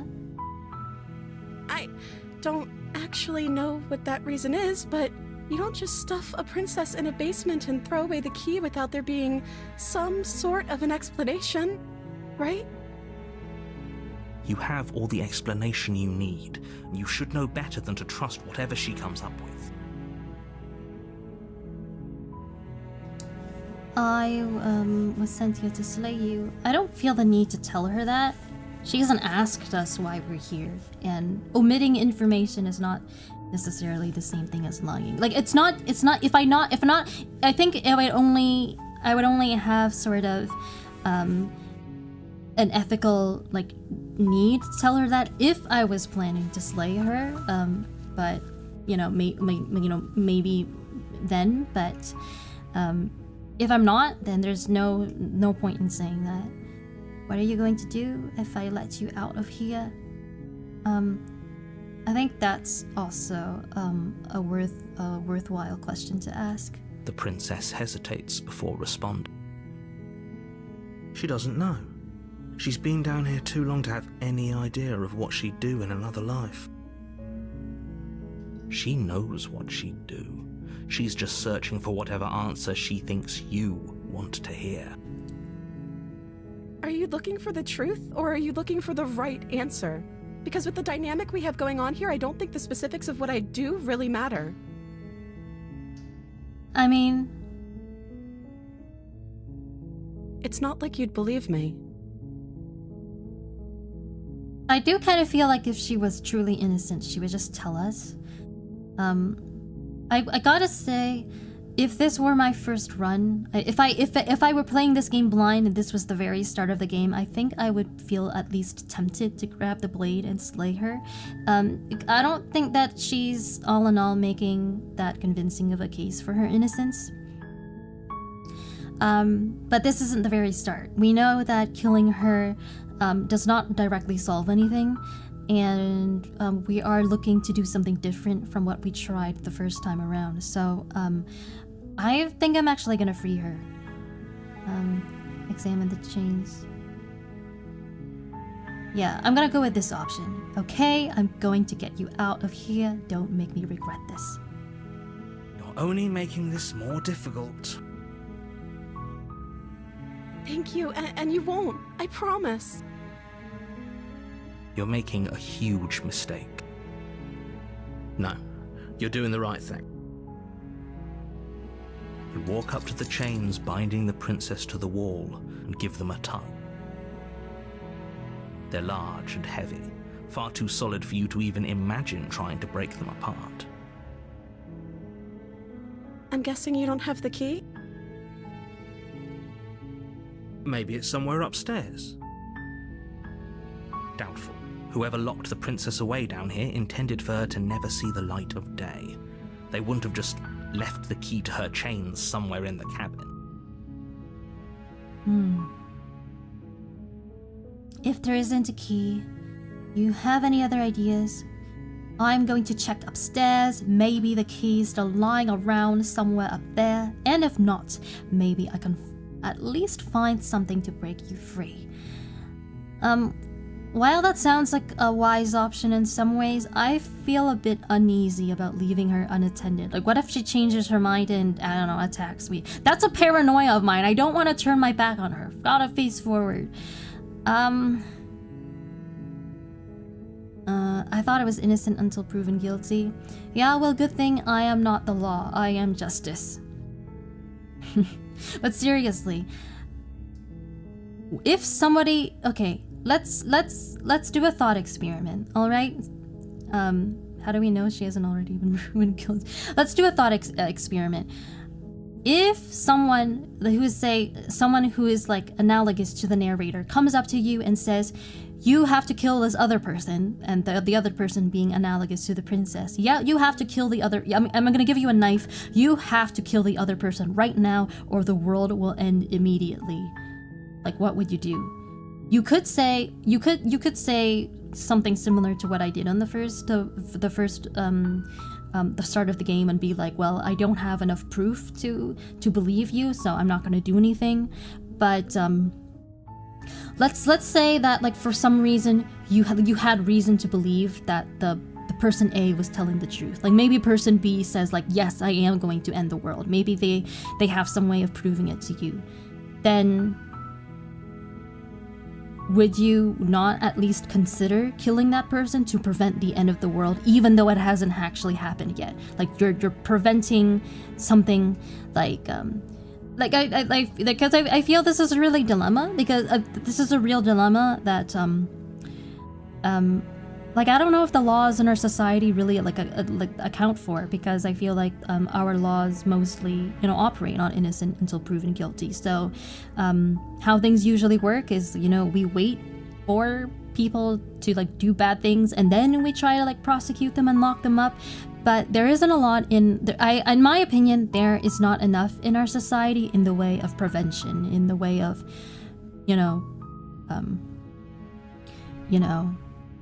preventing crime rather than just reacting to it. I think I'm going crazy. It's either insane to leave. I don't have to do anything. I mean, you know, I feel like you guys are not trying to engage in good faith in the thought in the thought experiment. Well, I only have two choices here anyway, and I don't want to turn my back on her, so I guess I'm gonna say, and if there isn't a key, do you have any other ideas? Maybe there's some way to break the chains?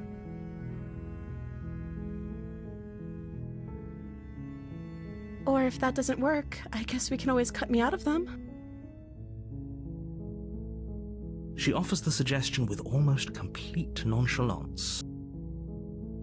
If we were stuck down here long enough, I'm sure we'd be nonchalant about cutting our way out if it meant we could finally be free. You attempt to make your way out of the basement, but the door at the top of the stairs slams shut. You hear the click of a lock sliding into place. I knew it! The door magically closes on us. Is someone else here? Hey, let me out of here. Try the door. Return to the bottom of the stairs. No, I'm not make gonna your try way to the anymore. bottom of the stairs. This would have been so much easier if you'd just taken the blade like you were supposed to. Easier for whom? Yeah, what Easier now? for everyone. Look at the mess you're in. I heard the door slam. They locked you down here too, didn't they? There's a slight panic rising in the princess's voice. If I could just get out of these chains, I know we could force our way out of here together. She barely hesitates before raising her arm to her mouth, her teeth tearing through her limb with the determination of a trapped wolf.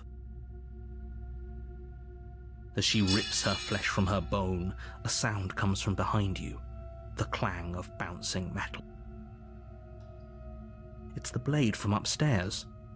You're not sure how it made its way down here, but if there's a time to strike, it's now. Or we could use it to free her. You won't like what happens if you do that. Say I can either save the princess or slay the princess. Okay. Before the scene moved on, I was going to propose an alternate thought experiment in that, let's say you suddenly find yourself in a room with a person pointing a gun at another person, and you have a gun yourself, and you can either shoot the person with the gun aiming the gun at another person, or do nothing. In this case, I mean, I guess in this case, this is a more grounded example, so there are laws that maybe, you know, govern what is okay to do in this situation. Like, you might say, well, the person with the gun is, you know, attempting murder, so it's okay to shoot them and to protect someone else, or in self-defense, even though they're technically like not guilty, like they technically haven't like killed anyone yet. So so maybe in this case, because the threat is more immediate, a bit more palpable, it is okay to kill, or, you know, or maim in prevention. Okay, so she's so desperate that she's already trying to gnaw her own arm off, and then the blade popped out of nowhere with no real physical explanation. And we could either stab her in the back or help her out. Now, I'm against betraying people. I'm not above killing for the greater good, but even then it has to be done,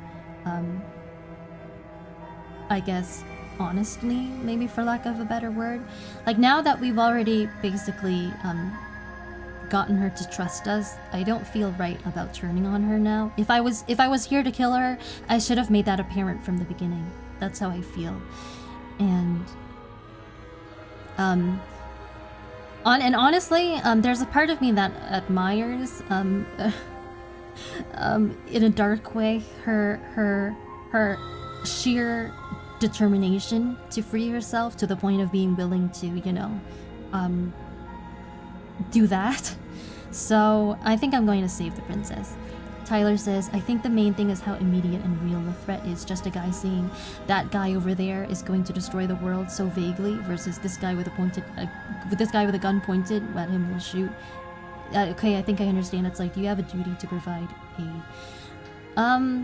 Yeah, like, yeah, it's true. It's a thought. It's, you know, an ethical dilemma. It's an ethical thought experiment. So I'm not saying there's one right answer, but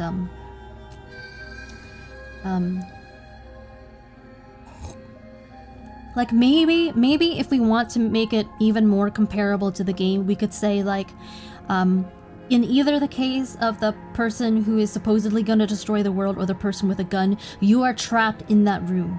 You have nowhere else. It's not like you can say, well, this doesn't concern me, and then just like go back to your regular life. There is no regular life. It is sort of like an ontological prison where if you don't if you don't deal with the situation in some way, you're just stuck there forever. But then that makes the thought experiment even more abstract and less realistic. So, yeah. But I'm gonna save the princess. The idea for me is how much more evidence there is in the second one. Yeah, and that much I got. Fine. Against your better judgment, you place the blade against the ragged, self-inflicted wound on the princess's arm, just above the unyielding chain binding her to this place. You cut into her flesh. The blade is sharp, and it takes little effort to crack through the bone of her arm. Her limb falls to the ground, and the heavy chains follow suit. She didn't so much as utter a sound through the whole ordeal. No, she didn't. She smiles softly as her gaze meets yours, blood from her wounded arm dripping rhythmically to the ground. How is she still smiling after everything? It's like she isn't even bothered by what just happened. Thank you. Now let's get out of here. Robo, Laggy left some comments. I don't have any responses to them in particular, but I do see them. Robo says, taking out the person with the gun before they shoot, it's murder, but waiting until they shoot leaves 2 people dead. But it's just more. I think. Yeah, I think that's a valid response. I think that, you know, there are justifications for preemptively shooting the person in the second thought experiment. Yeah. I'm sorry. My mind is kind of on how she apparently doesn't even feel pain, and like there was something else I was gonna say. Now I forgot what it was. It so that worked. Like the blade really just cut clean through her arm like that. Like, seems like a pretty sharp blade. Then I'm kind of surprised. No, we won't have any of that. The stakes are too high. You can't just let her escape into the world. No, I can't just let her escape into the world. As the princess approaches the bottom stair, your body steps forward and raises the blade. No, Wait, I didn't want to betray her. You can't just do that. Watch me. What are you doing? No. No, I don't want any of these. Warn her. Yeah, I'm gonna warn her. Stop that. Something's come over you, hasn't it? You know you don't have to do this, right? Your body lunges forward, the blade held low, ready to sink into her heart. But the princess dodges, stumbling back against the wall before the blade has a chance to connect. Stop it. Stop trying to resist me. I'm trying to get you out of here alive. I remember this part so well. He upset me so bad. Yeah, I'd be upset too. So this just sort of raised the question of if the narrator could do this and wanted to do this, like could do by this I mean you know, force us to obey his will. You know, why didn't he just do this from the start? You know, why bother giving us the semblance of free will? The blade. Move the blade. Look, I've come this far. I'm not going to betray her. Stubborn resistance. The princess takes a cautious step forward. We both know this isn't you. She nervously reaches towards you and takes the blade from your infuriatingly rigid hands. What are you doing? I'm sorry. I'll try to be quick. No, is she gonna do what I think she's gonna do? She plunges it into your chest. What? Tearing through flesh and sinew. It is... What you... Oh no! I'm so sorry. Stay strong. We can tough it out until it's done. For her sake. for her sake. Don't you start pretending that dying a painful death is some sort of heroic gesture. The two of you have literally doomed everyone. Whatever. She sinks the blade into your chest again and again and again, and you feel every inch of burning pain that slices its way into your body. I'm sorry. She doesn't know how to use a knife, does she? Oh. Apparently not, though it doesn't matter how sloppy her blade So work is, she's a does it? trained fighter, Stab but has wound is no still a idea stab how to wound. use a Won't knife. be long before you bleed out. Or maybe the innocent princess is not a trained fighter. With one last thrust of the knife, your legs give out beneath you. You collapse to the floor. Your Is blood anyone else pooling getting around like you, your limbs yandere unresponsive. vibes from The this princess stares princess? down at your ruined chest as tears carve rivulets of pink down her blood-spattered cheeks. It can't just end like this, right? Oh, that's rich coming from you. As much as I'd prefer for things to have gone differently, I can't deny the reality of what's happened. The two of you made your choice. It's over. Everything goes dark, and you die. Chapter 2, The Damsel. Have you considered that the princess becomes what you expect? You're of her? on a path Well, we'll in see. the woods, and at the end of that path is a cabin. And in the basement of that cabin is a princess. You're here to slay her. If you don't, it will be the end of the world. You bastard, you unwise, your tricks. I know it. I know it hasn't been long, and I'm really sorry about this, but I need to go do another idol meeting. I'll talk more when I come. We'll do more when I come back. I promise. I'd better mute myself.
Hello, I am back. I'm just putting on my headphones now. Leon, I passed by Leon on the way back from my idol meeting, and he told me this game is freaky, with sort of a put off look on his face.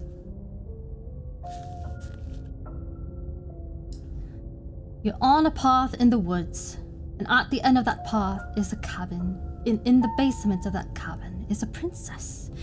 Alright, I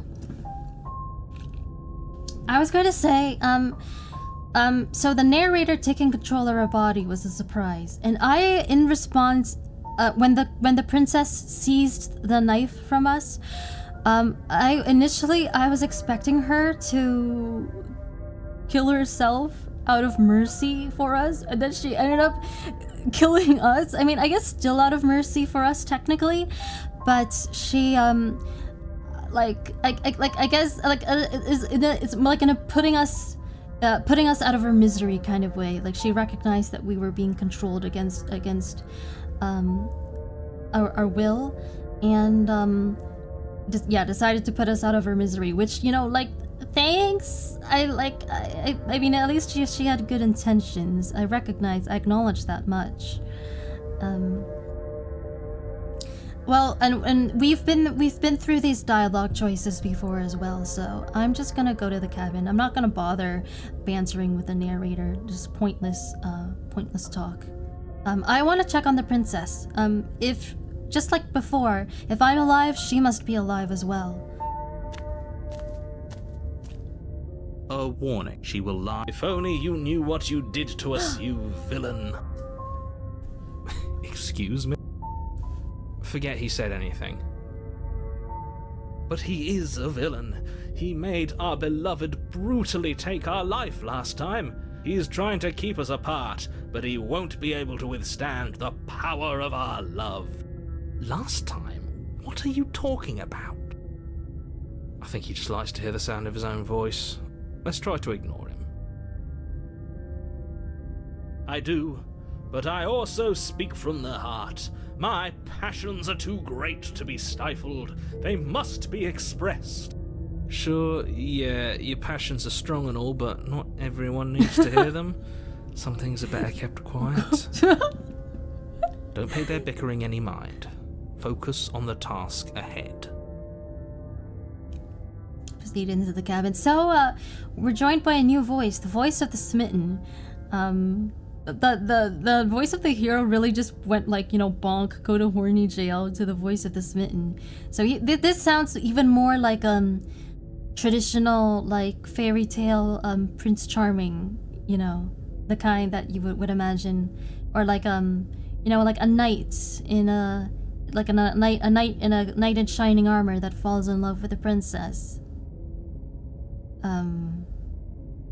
It's giving those vibes. Smitten, my beloved. Yeah. It is, you gotta admire his sheer romanticism. Its stone walls draped in fine-threaded tapestries. A prison befitting a royal prisoner. The only furniture of note is an ornate wooden table with a pristine blade perched on its edge. The blade is your implement. You'll need it if you want to do this right. Okay, it would be a huge twist if I took the blade this time and like betrayed her, but I don't have it in me to do that because I have a feeling that she won't be up for a fight, and that seems wrong to me, honestly. And once again, we know that killing her will not directly. Do I have to go up? This is a question for those who are familiar with the game, like, serious question. Do you recommend that I go up to the mirror, like I examine the mirror every single time I have the option to? Like, does it matter, or like, does it not matter, like, if I do it or not? Do I have to do it? Is there some kind of benefit from doing it every single time? I'm gonna wait here until you tell me.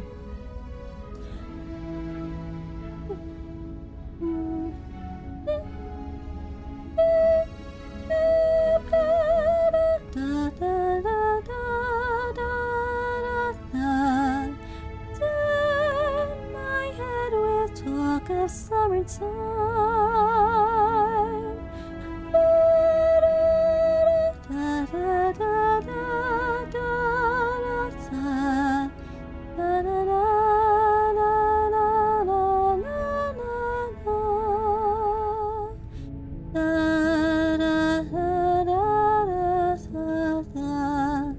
Lucky says you get funny lines. besides that, like in terms of like completion, like does not checking the mirror every time like lock you out of a certain ending or something like that? That's what I need to know. Don't know, might affect the voice you get. I don't know the details. Oh, okay. Maybe I'll wait for at least one more person to respond. You don't need to, you just get new dialogue depending on the current voice. Alright, May is the expert here. Alright, that's what I need to know. So I'm not gonna take the blade or approach the mirror in that case. I'm just going to enter the basement.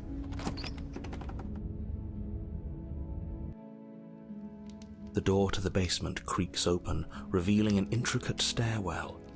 Gold-trimmed carpet glimmers in the light of the torches positioned along the walls. The basement almost seems welcoming in the dim firelight, but it's still a stone basement. If the princess lives here, slaying her is probably doing her a favor. What? This is a pretty nice place, though.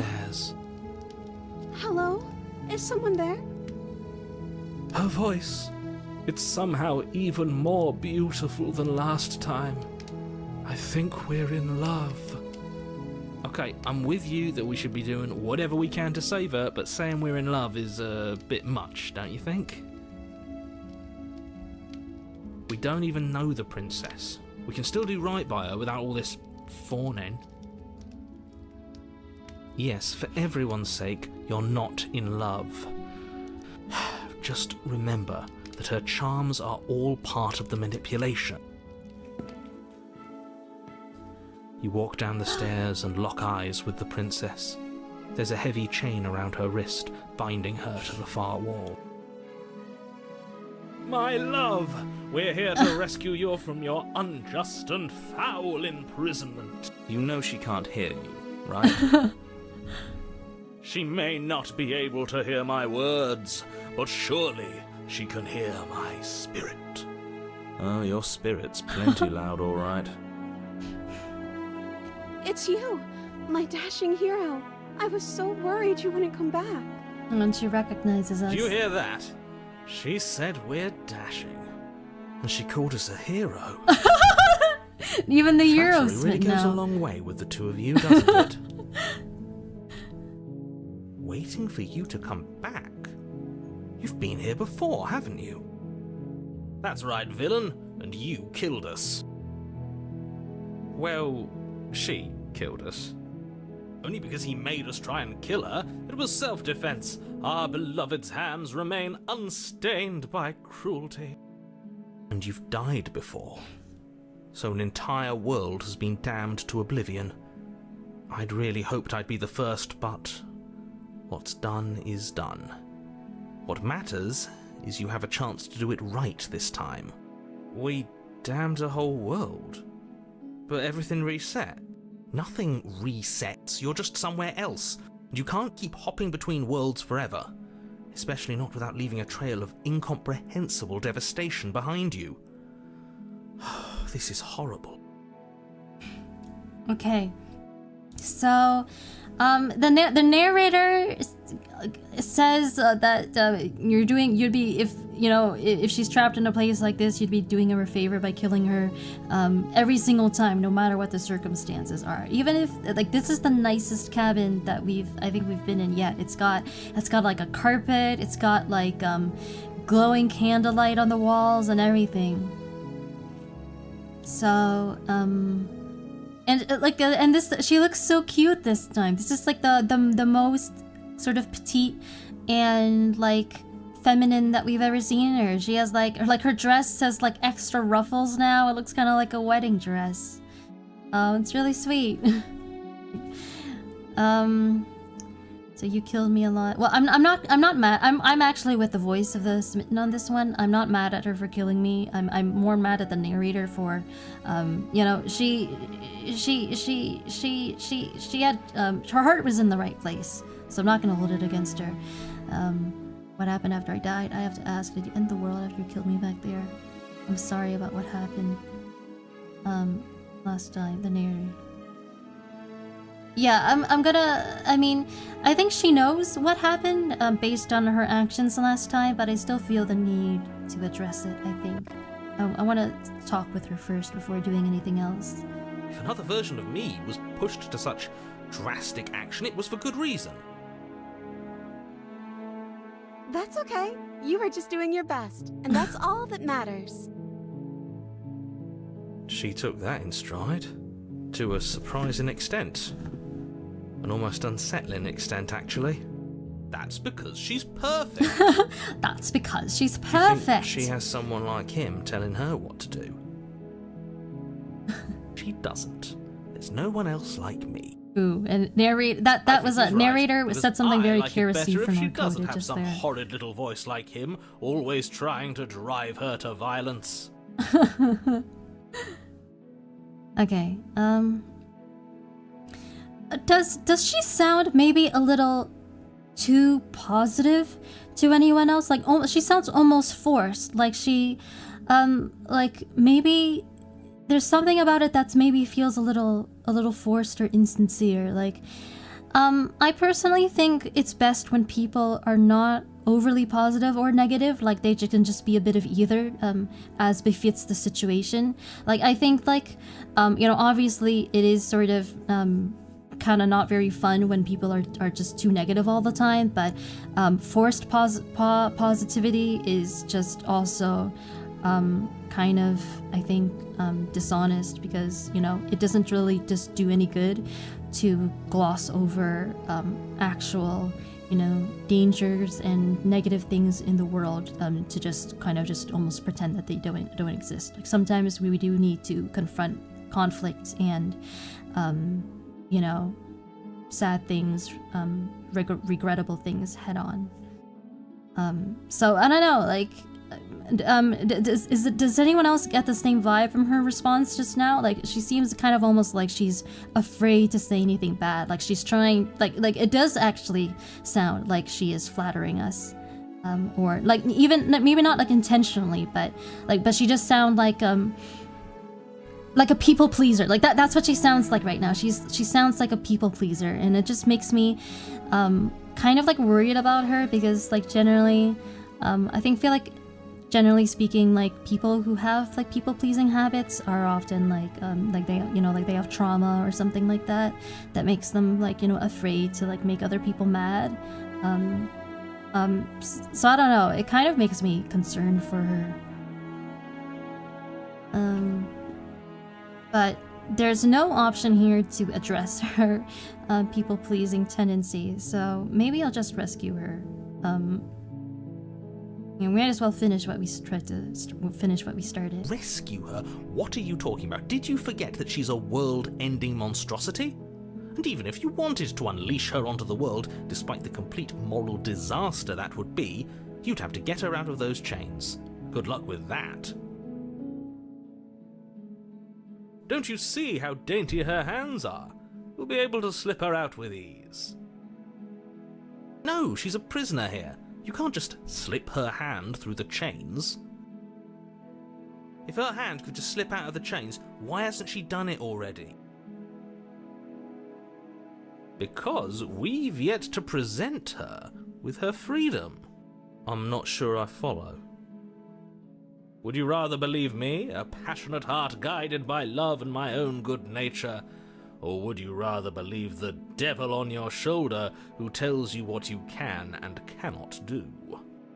I think I'd rather believe in facts. Ah, so you're one of those empiricists. One of us has to be. Then let me show you a brand new truth. Narrator, Oh my god. courageously step forward and free our beloved from her bindings.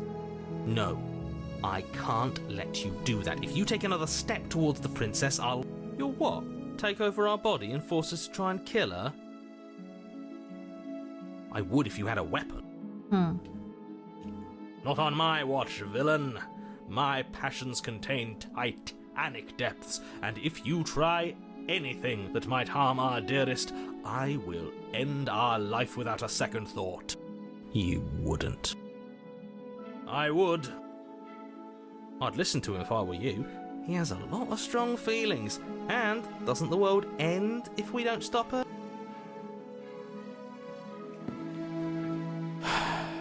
You approach the princess and gingerly slide her hand from her Oh my bindings. goodness. That shouldn't have worked. I'll be damned. We're doomed. I can't believe it. But I guess I have to. I told you, there's no life more worth living than that of a true believer. I'm free, and you're not trying to kill me this time. This time. Thank you. Thank you so much. The princess jumps up and smothers you in Aww. a joyful embrace. Ugh. If only you had a weapon, one slip of the wrist and your pristine blade would be buried in her back and everyone out there would be saved. Luckily for Mr. Romance, we don't have a weapon. Who needs a weapon when we have the power of love on our side? It's true. Love is technically the strongest weapon What of do we all. do Although now? maybe it's stretching the definition of weapon. May says, my princess can do no wrong. Whatever she says goes. Sincerely a princess pleaser. Are you a fan of the princess, May? Do you prefer saving the princess? Paths that involve not fighting the princess? What do you, she says, or what do we do now? I could say, what do you want to do? Or I say, we leave and then we have our whole lives to figure out what we want to do next. Yeah. That sounds perfect. Oh, that sounds The perfect. princess takes your hand, the last hopes of the entire world slipping through your fingers as they intertwine with hers. Look at the have each sparkle. other. She's all We kira don't kira. need the world for our happy ending. I like to think that you do, actually. Look, I have my doubts, but the choice has been made and this is happening. You don't have to mope about it. I will mope about it, because moping is the only recourse you love-blind fools have The left me narrator with. is so unhappy with us. You and the princess walk up the stairs hand in hand. Oh, this is a Look at the very way she's nicely smiling framed at you. shot right here. She doesn't have to be so happy about this. And what happens after we walk up the stairs? Let's see. Oh, isn't that interesting? The door slams in your face and the lock Dickhead. clicks. Don't do that. That's a familiar move. Did I do that last time? Then you should know that you won't be able to leave. Oh no! Did someone lock us in here? That's not fair. We're supposed to leave now. She's right. It isn't fair. But the unfairnesses of the world are no match for the strength of true love. Enough with this true love nonsense. You just met her. Of course you wouldn't understand. Our passions run deeper than anything you have ever known. Are you listening to this? You don't have to go along with the every whim of that delusional voice. I'm just along for the ride at this point. Man, you have a thing for princesses, no? Are you addressing me? 'Cause I don't know that I do. I mean, I think when it comes to princesses, I'll kill them if they're evil, and I'll save them if they're good. Like, and as for me, I'm not a princess. I'm a... May says, oh, I love the princess in all forms, even if we have to slay her to see them. Hey, that's fair. Smitten Voice is a fan of Anna from Frozen, I see. I'm not making the connection there.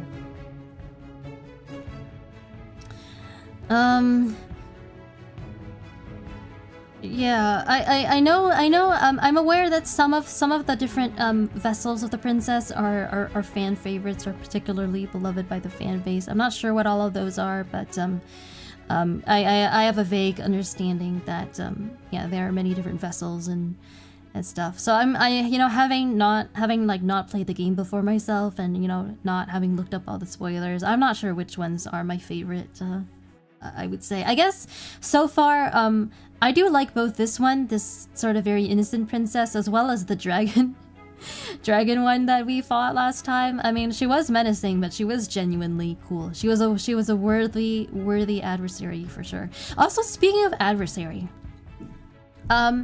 one of our paths was titled adversary, right? It was like chapter 2, the adversary, and then she looked all. You remember how she looked all demon-like? There's a bit of like I think relevant trivia there, where in the Bible the word Satan is actually a word. It's actually a title that means basically adversary. It's not a name, Satan. Ice Cube says Anna fell in love with a man she knew for a single night and smitten, hasn't even known the princess for an hour. Look, I mean, you realize Frozen is like, that was sort of like riffing off of like classic princess stories, right? Like pretty much every like Disney princess movie up until then, like it didn't like originate with Frozen.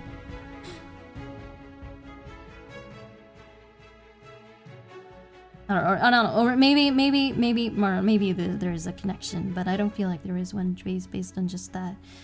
Do you think you can open it? I think we can open it if we try together. I think I've got this. So we got the making the woman do all the work, or I guess we're both women in this case, but you know, making her do all the work. Trying to be all like macho and do all the work myself, or the more like egalitarian option. So I'm gonna yeah, it makes sense to try to combine our strength and numbers. Okay, yeah, let's do it. Like a pair of teenagers in love, you and the princess place your hands on the door together. Together. And the way he says that.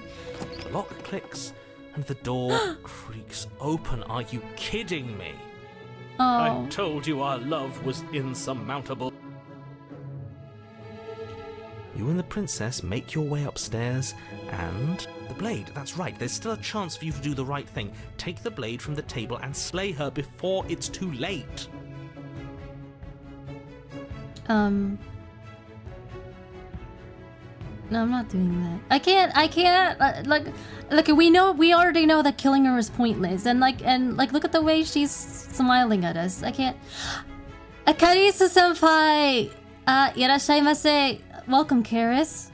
I am playing the game that apparently all philosopher VTubers play. I haven't watched your playthrough of it, by the way, but I watched all of Axion's. So as I was saying, I am not doing that. You're enjoying this, aren't you? You're taking every opportunity you can to draw out the end of the world and make me suffer. I hate you. You know, if her walking out that door is really gonna end the world, can't we all just stay here? Seems like an easy win for everyone. That's not how this works. Yes, what he said. That's not how this works. Obviously, we have to leave with her. It's our happy ending. All we need to be happy is each other. What if we just stayed here and built a life together, like inside the cabin itself, without ever leaving? That sounds kind of maybe a little tough to do without, you know, food and, you know, resources and things like that. Stop it with these interruptions. I already made up my mind. We're leaving. I mean, those are both nice options, but I would prefer life outside of the cabin. If given a choice. So what was Tia's first ending? The dragon lady. I fought the dragon lady and I won because I am Tia Faire, divine warrior and fairest one of all. I wasn't expecting to win. It felt really good. But anyway, yeah, we're leaving. Yes, I suppose you are going to do that, aren't you? You cross the room, opening the door to the cabin. And then you step outside. Our happy ending at last. We did it. What should we do No, now? the hair, not the hair. Where did everything go? Where did he go? Oh, is he gone? I hadn't noticed. I was too busy staring deep into our beloved's eyes. I don't think you're gonna be able to do that much longer. I'm cold.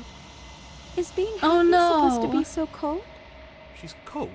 Quick, our feathers. Pluck them all and weave her a coat worthy of a princess.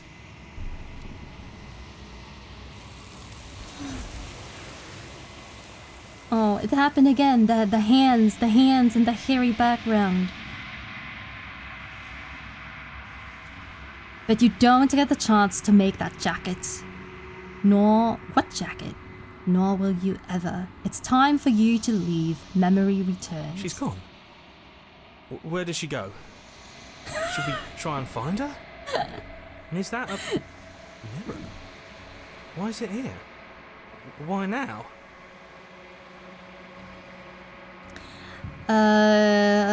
Of course. I can't. Look. Doing an accent and streaming at the same time, like multitasking is hard, okay? It's I mean, well, at least I've got funny on my side. I'll take what I can get, I guess. Of course you're scared. This is the end for you, but it's not the end for me. It's going to be okay. Just trust me. You've been here before, and you always get scared. The end for you is not the end for me. I don't think this makes a difference. I think I'm just gonna ignore the voices. You approach the mirror. I can't do This a doesn't British feel accent right. It anymore. feels different. Final. Yes. I fear that we won't like what we'll see. What if we just sit here and preen for a while? That can't hurt, right? Voices feel small, distant as you approach. Gaze into your reflection. Silence as you reach forward. They're gone once again. The mirror always makes them leave, but you need to see what's in it. So the voices disappear. The other voices disappear every time you touch the mirror. And then you've grown. Have I? That looks kind of the same like before. I'm still a bird person. You find yourself in the long quiet once again. What is the long quiet? I mean, that seems to be this location, but we don't know exactly what that means.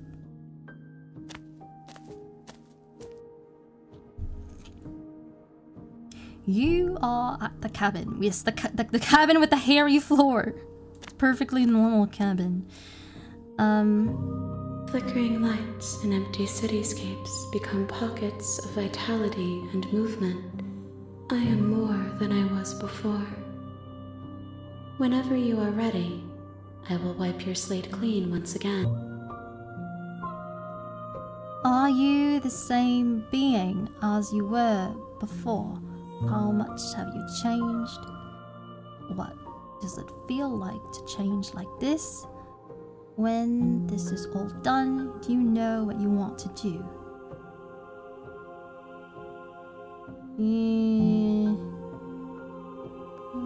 When I go back, it's as if an invisible wall closes around me. Why can I not do the same things I've done before? I think that's supposed to be referring to how we can't pick the same options that we've picked before. Oh, you've been kinder to me than anyone else I've met. Thank you. I guess that's a valid sort of observation in this universe, given that the only other two people who exist with us are the narrator, who is not really all that nice in my opinion, as well as the princess, who can be nice or can be very mean. What do you want me to bring you next time? Do you have any thoughts on this vessel? You and the... Okay, Blue Ice Cube says, you and the princess are basically the same in a way. You gather new voices and she changes based on perceptions and actions, both to add to some kind of elective. So... That's something I already know, based on the first playthrough, that I saw. So, you know... I'm trying to go through the motions of being, surprised by all this as best as I can for the sake of entertainment value, but To be honest, though, even if this was a blind playthrough, I don't know that you guys should be telling me these things, because when I was watching Axion play, I had no prior exposure to the game, so all the things that I was telling him were very much just complete speculations. I was figuring it out, basically, like with him as he was going along, which I think is fine. And I don't think he had many viewers in his chat giving him spoilers. So Justice is lying. It's not lying. It's not lying if it's only lying if I say I've never seen any playthroughs of this game before, when that's not the case. So it does, quick question. How many of you have read my streaming rules? Because did you know there are actually chat room rules in my description? Has anyone ever bothered to like open my full description and look at them? It does say no spoilers unless I request them. How many more vessels do I need to bring you? What do you feel about me? These vessels I have been bringing you, I've hurt them. I don't want to hurt you, but the more times I go back, the worse I feel things will be. And what if I don't want to bring you any more vessels? What if I just wait here forever? Or I can just say I'm ready to go back. It gives us everything I'm saying are speculations as well. I may have seen the demo, but I don't remember much of it since my memory is really bad. All right. What do I say here? Sure, I'll ask her this. Is a child the same as an infant? I am an unbroken pattern, but every vessel gives fresh perspectives and carves new avenues of expression. I am different, but I am the same. Okay, I feel like I feel like I can get the gist of what she's saying. By the way, Kara-senpai, if you're still in chat,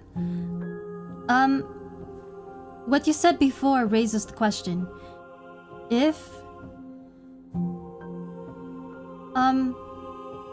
Is your on-stream voice your natural accent?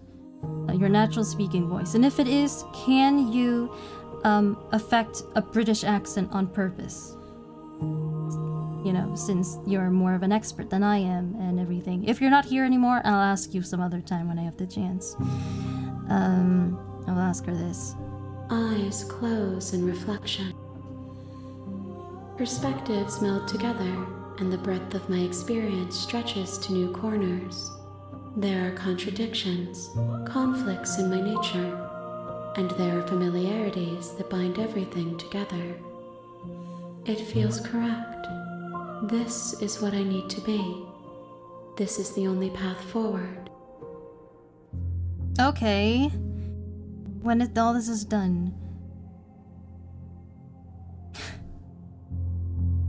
Kara says, yes, my voice is my natural voice. No, I cannot do a convincing British accent. So,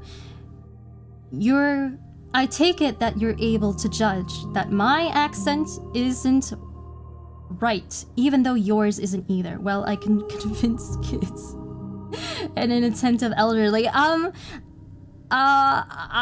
sure you could probably convince most Americans as well. That's my feeling on that. When this is all done, do you know what you want to do? Yeah, I'll ask her this. With every gift you bring me, I excavate the alleys of what I am meant to be, and every exploration yields new and complicated truths. What I will be is different than what I am. What I am is different from what I was. I cannot tell you what desires I will hold when I have changed. But in this moment, all I want is to know myself and to know you. Yeah, that did sound like a long-winded way of saying, she doesn't know. The future is undecided.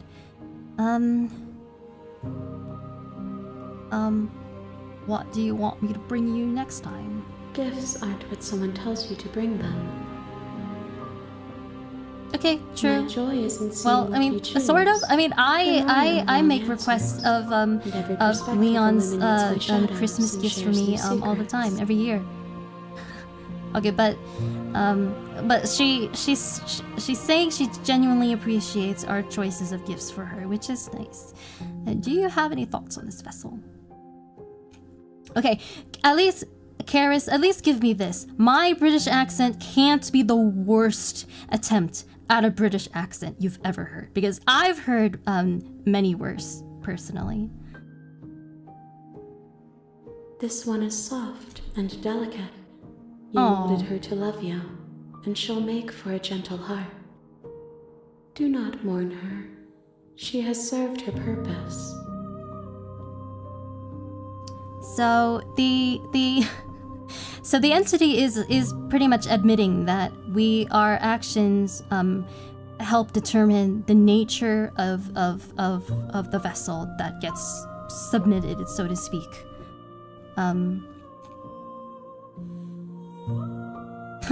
May says, now we need to judge all of the philosophy members' ability to mimic accents. Winner gets a superiority comment.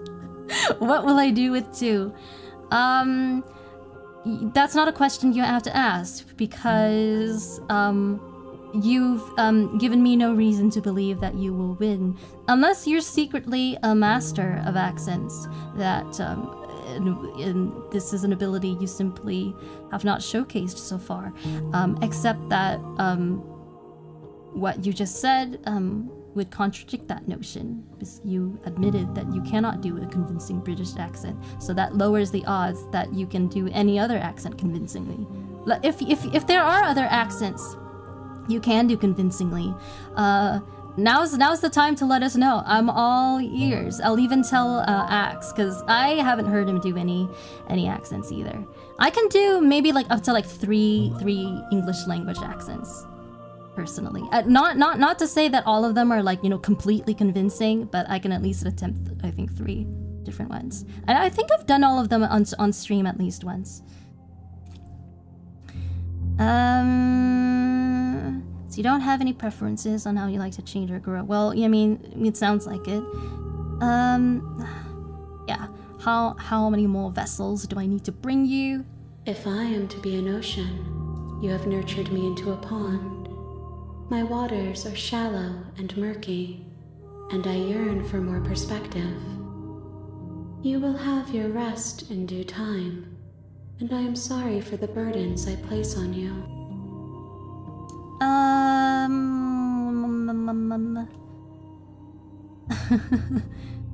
Okay.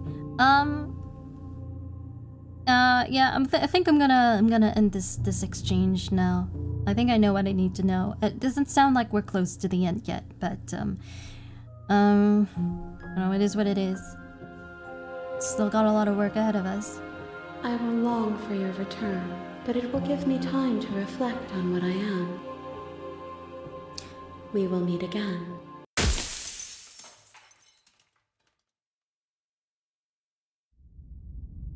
Chapter 1: The Hero and the Princess. You're on a path in the woods, and at the end of that path is a cabin. And in the basement of that cabin is a princess. You're here to slay her. If you don't, it will be the end of the world.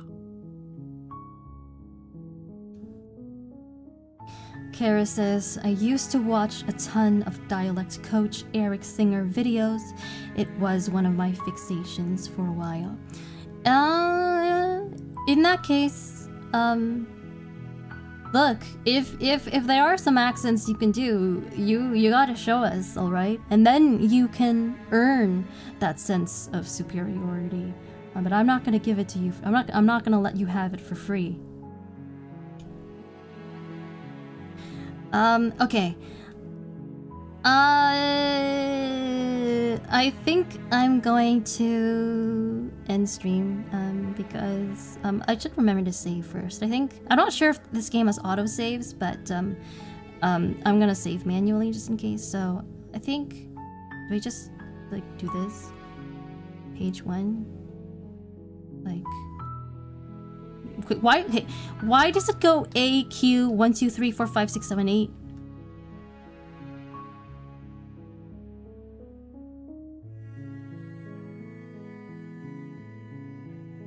Okay. That works. And then like if I want to quit, how do I do that?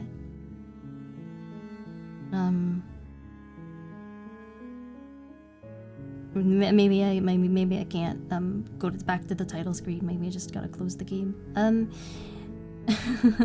Yeah, I think I'm gonna end stream here. We did 2 complete sort of resets, and A is for auto.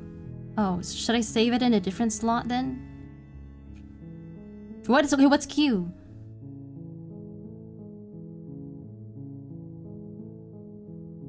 You know what? Oh, maybe those are for loading. Okay, never mind then. Yeah, I think I'm gonna end stream because I did 2 complete cycles, and I okay, before anyone leaves, I have like a small announcement to make. Tomorrow I'm doing a sort of surprise guerrilla collab with Axion on his channel. We didn't plan this out very far in advance.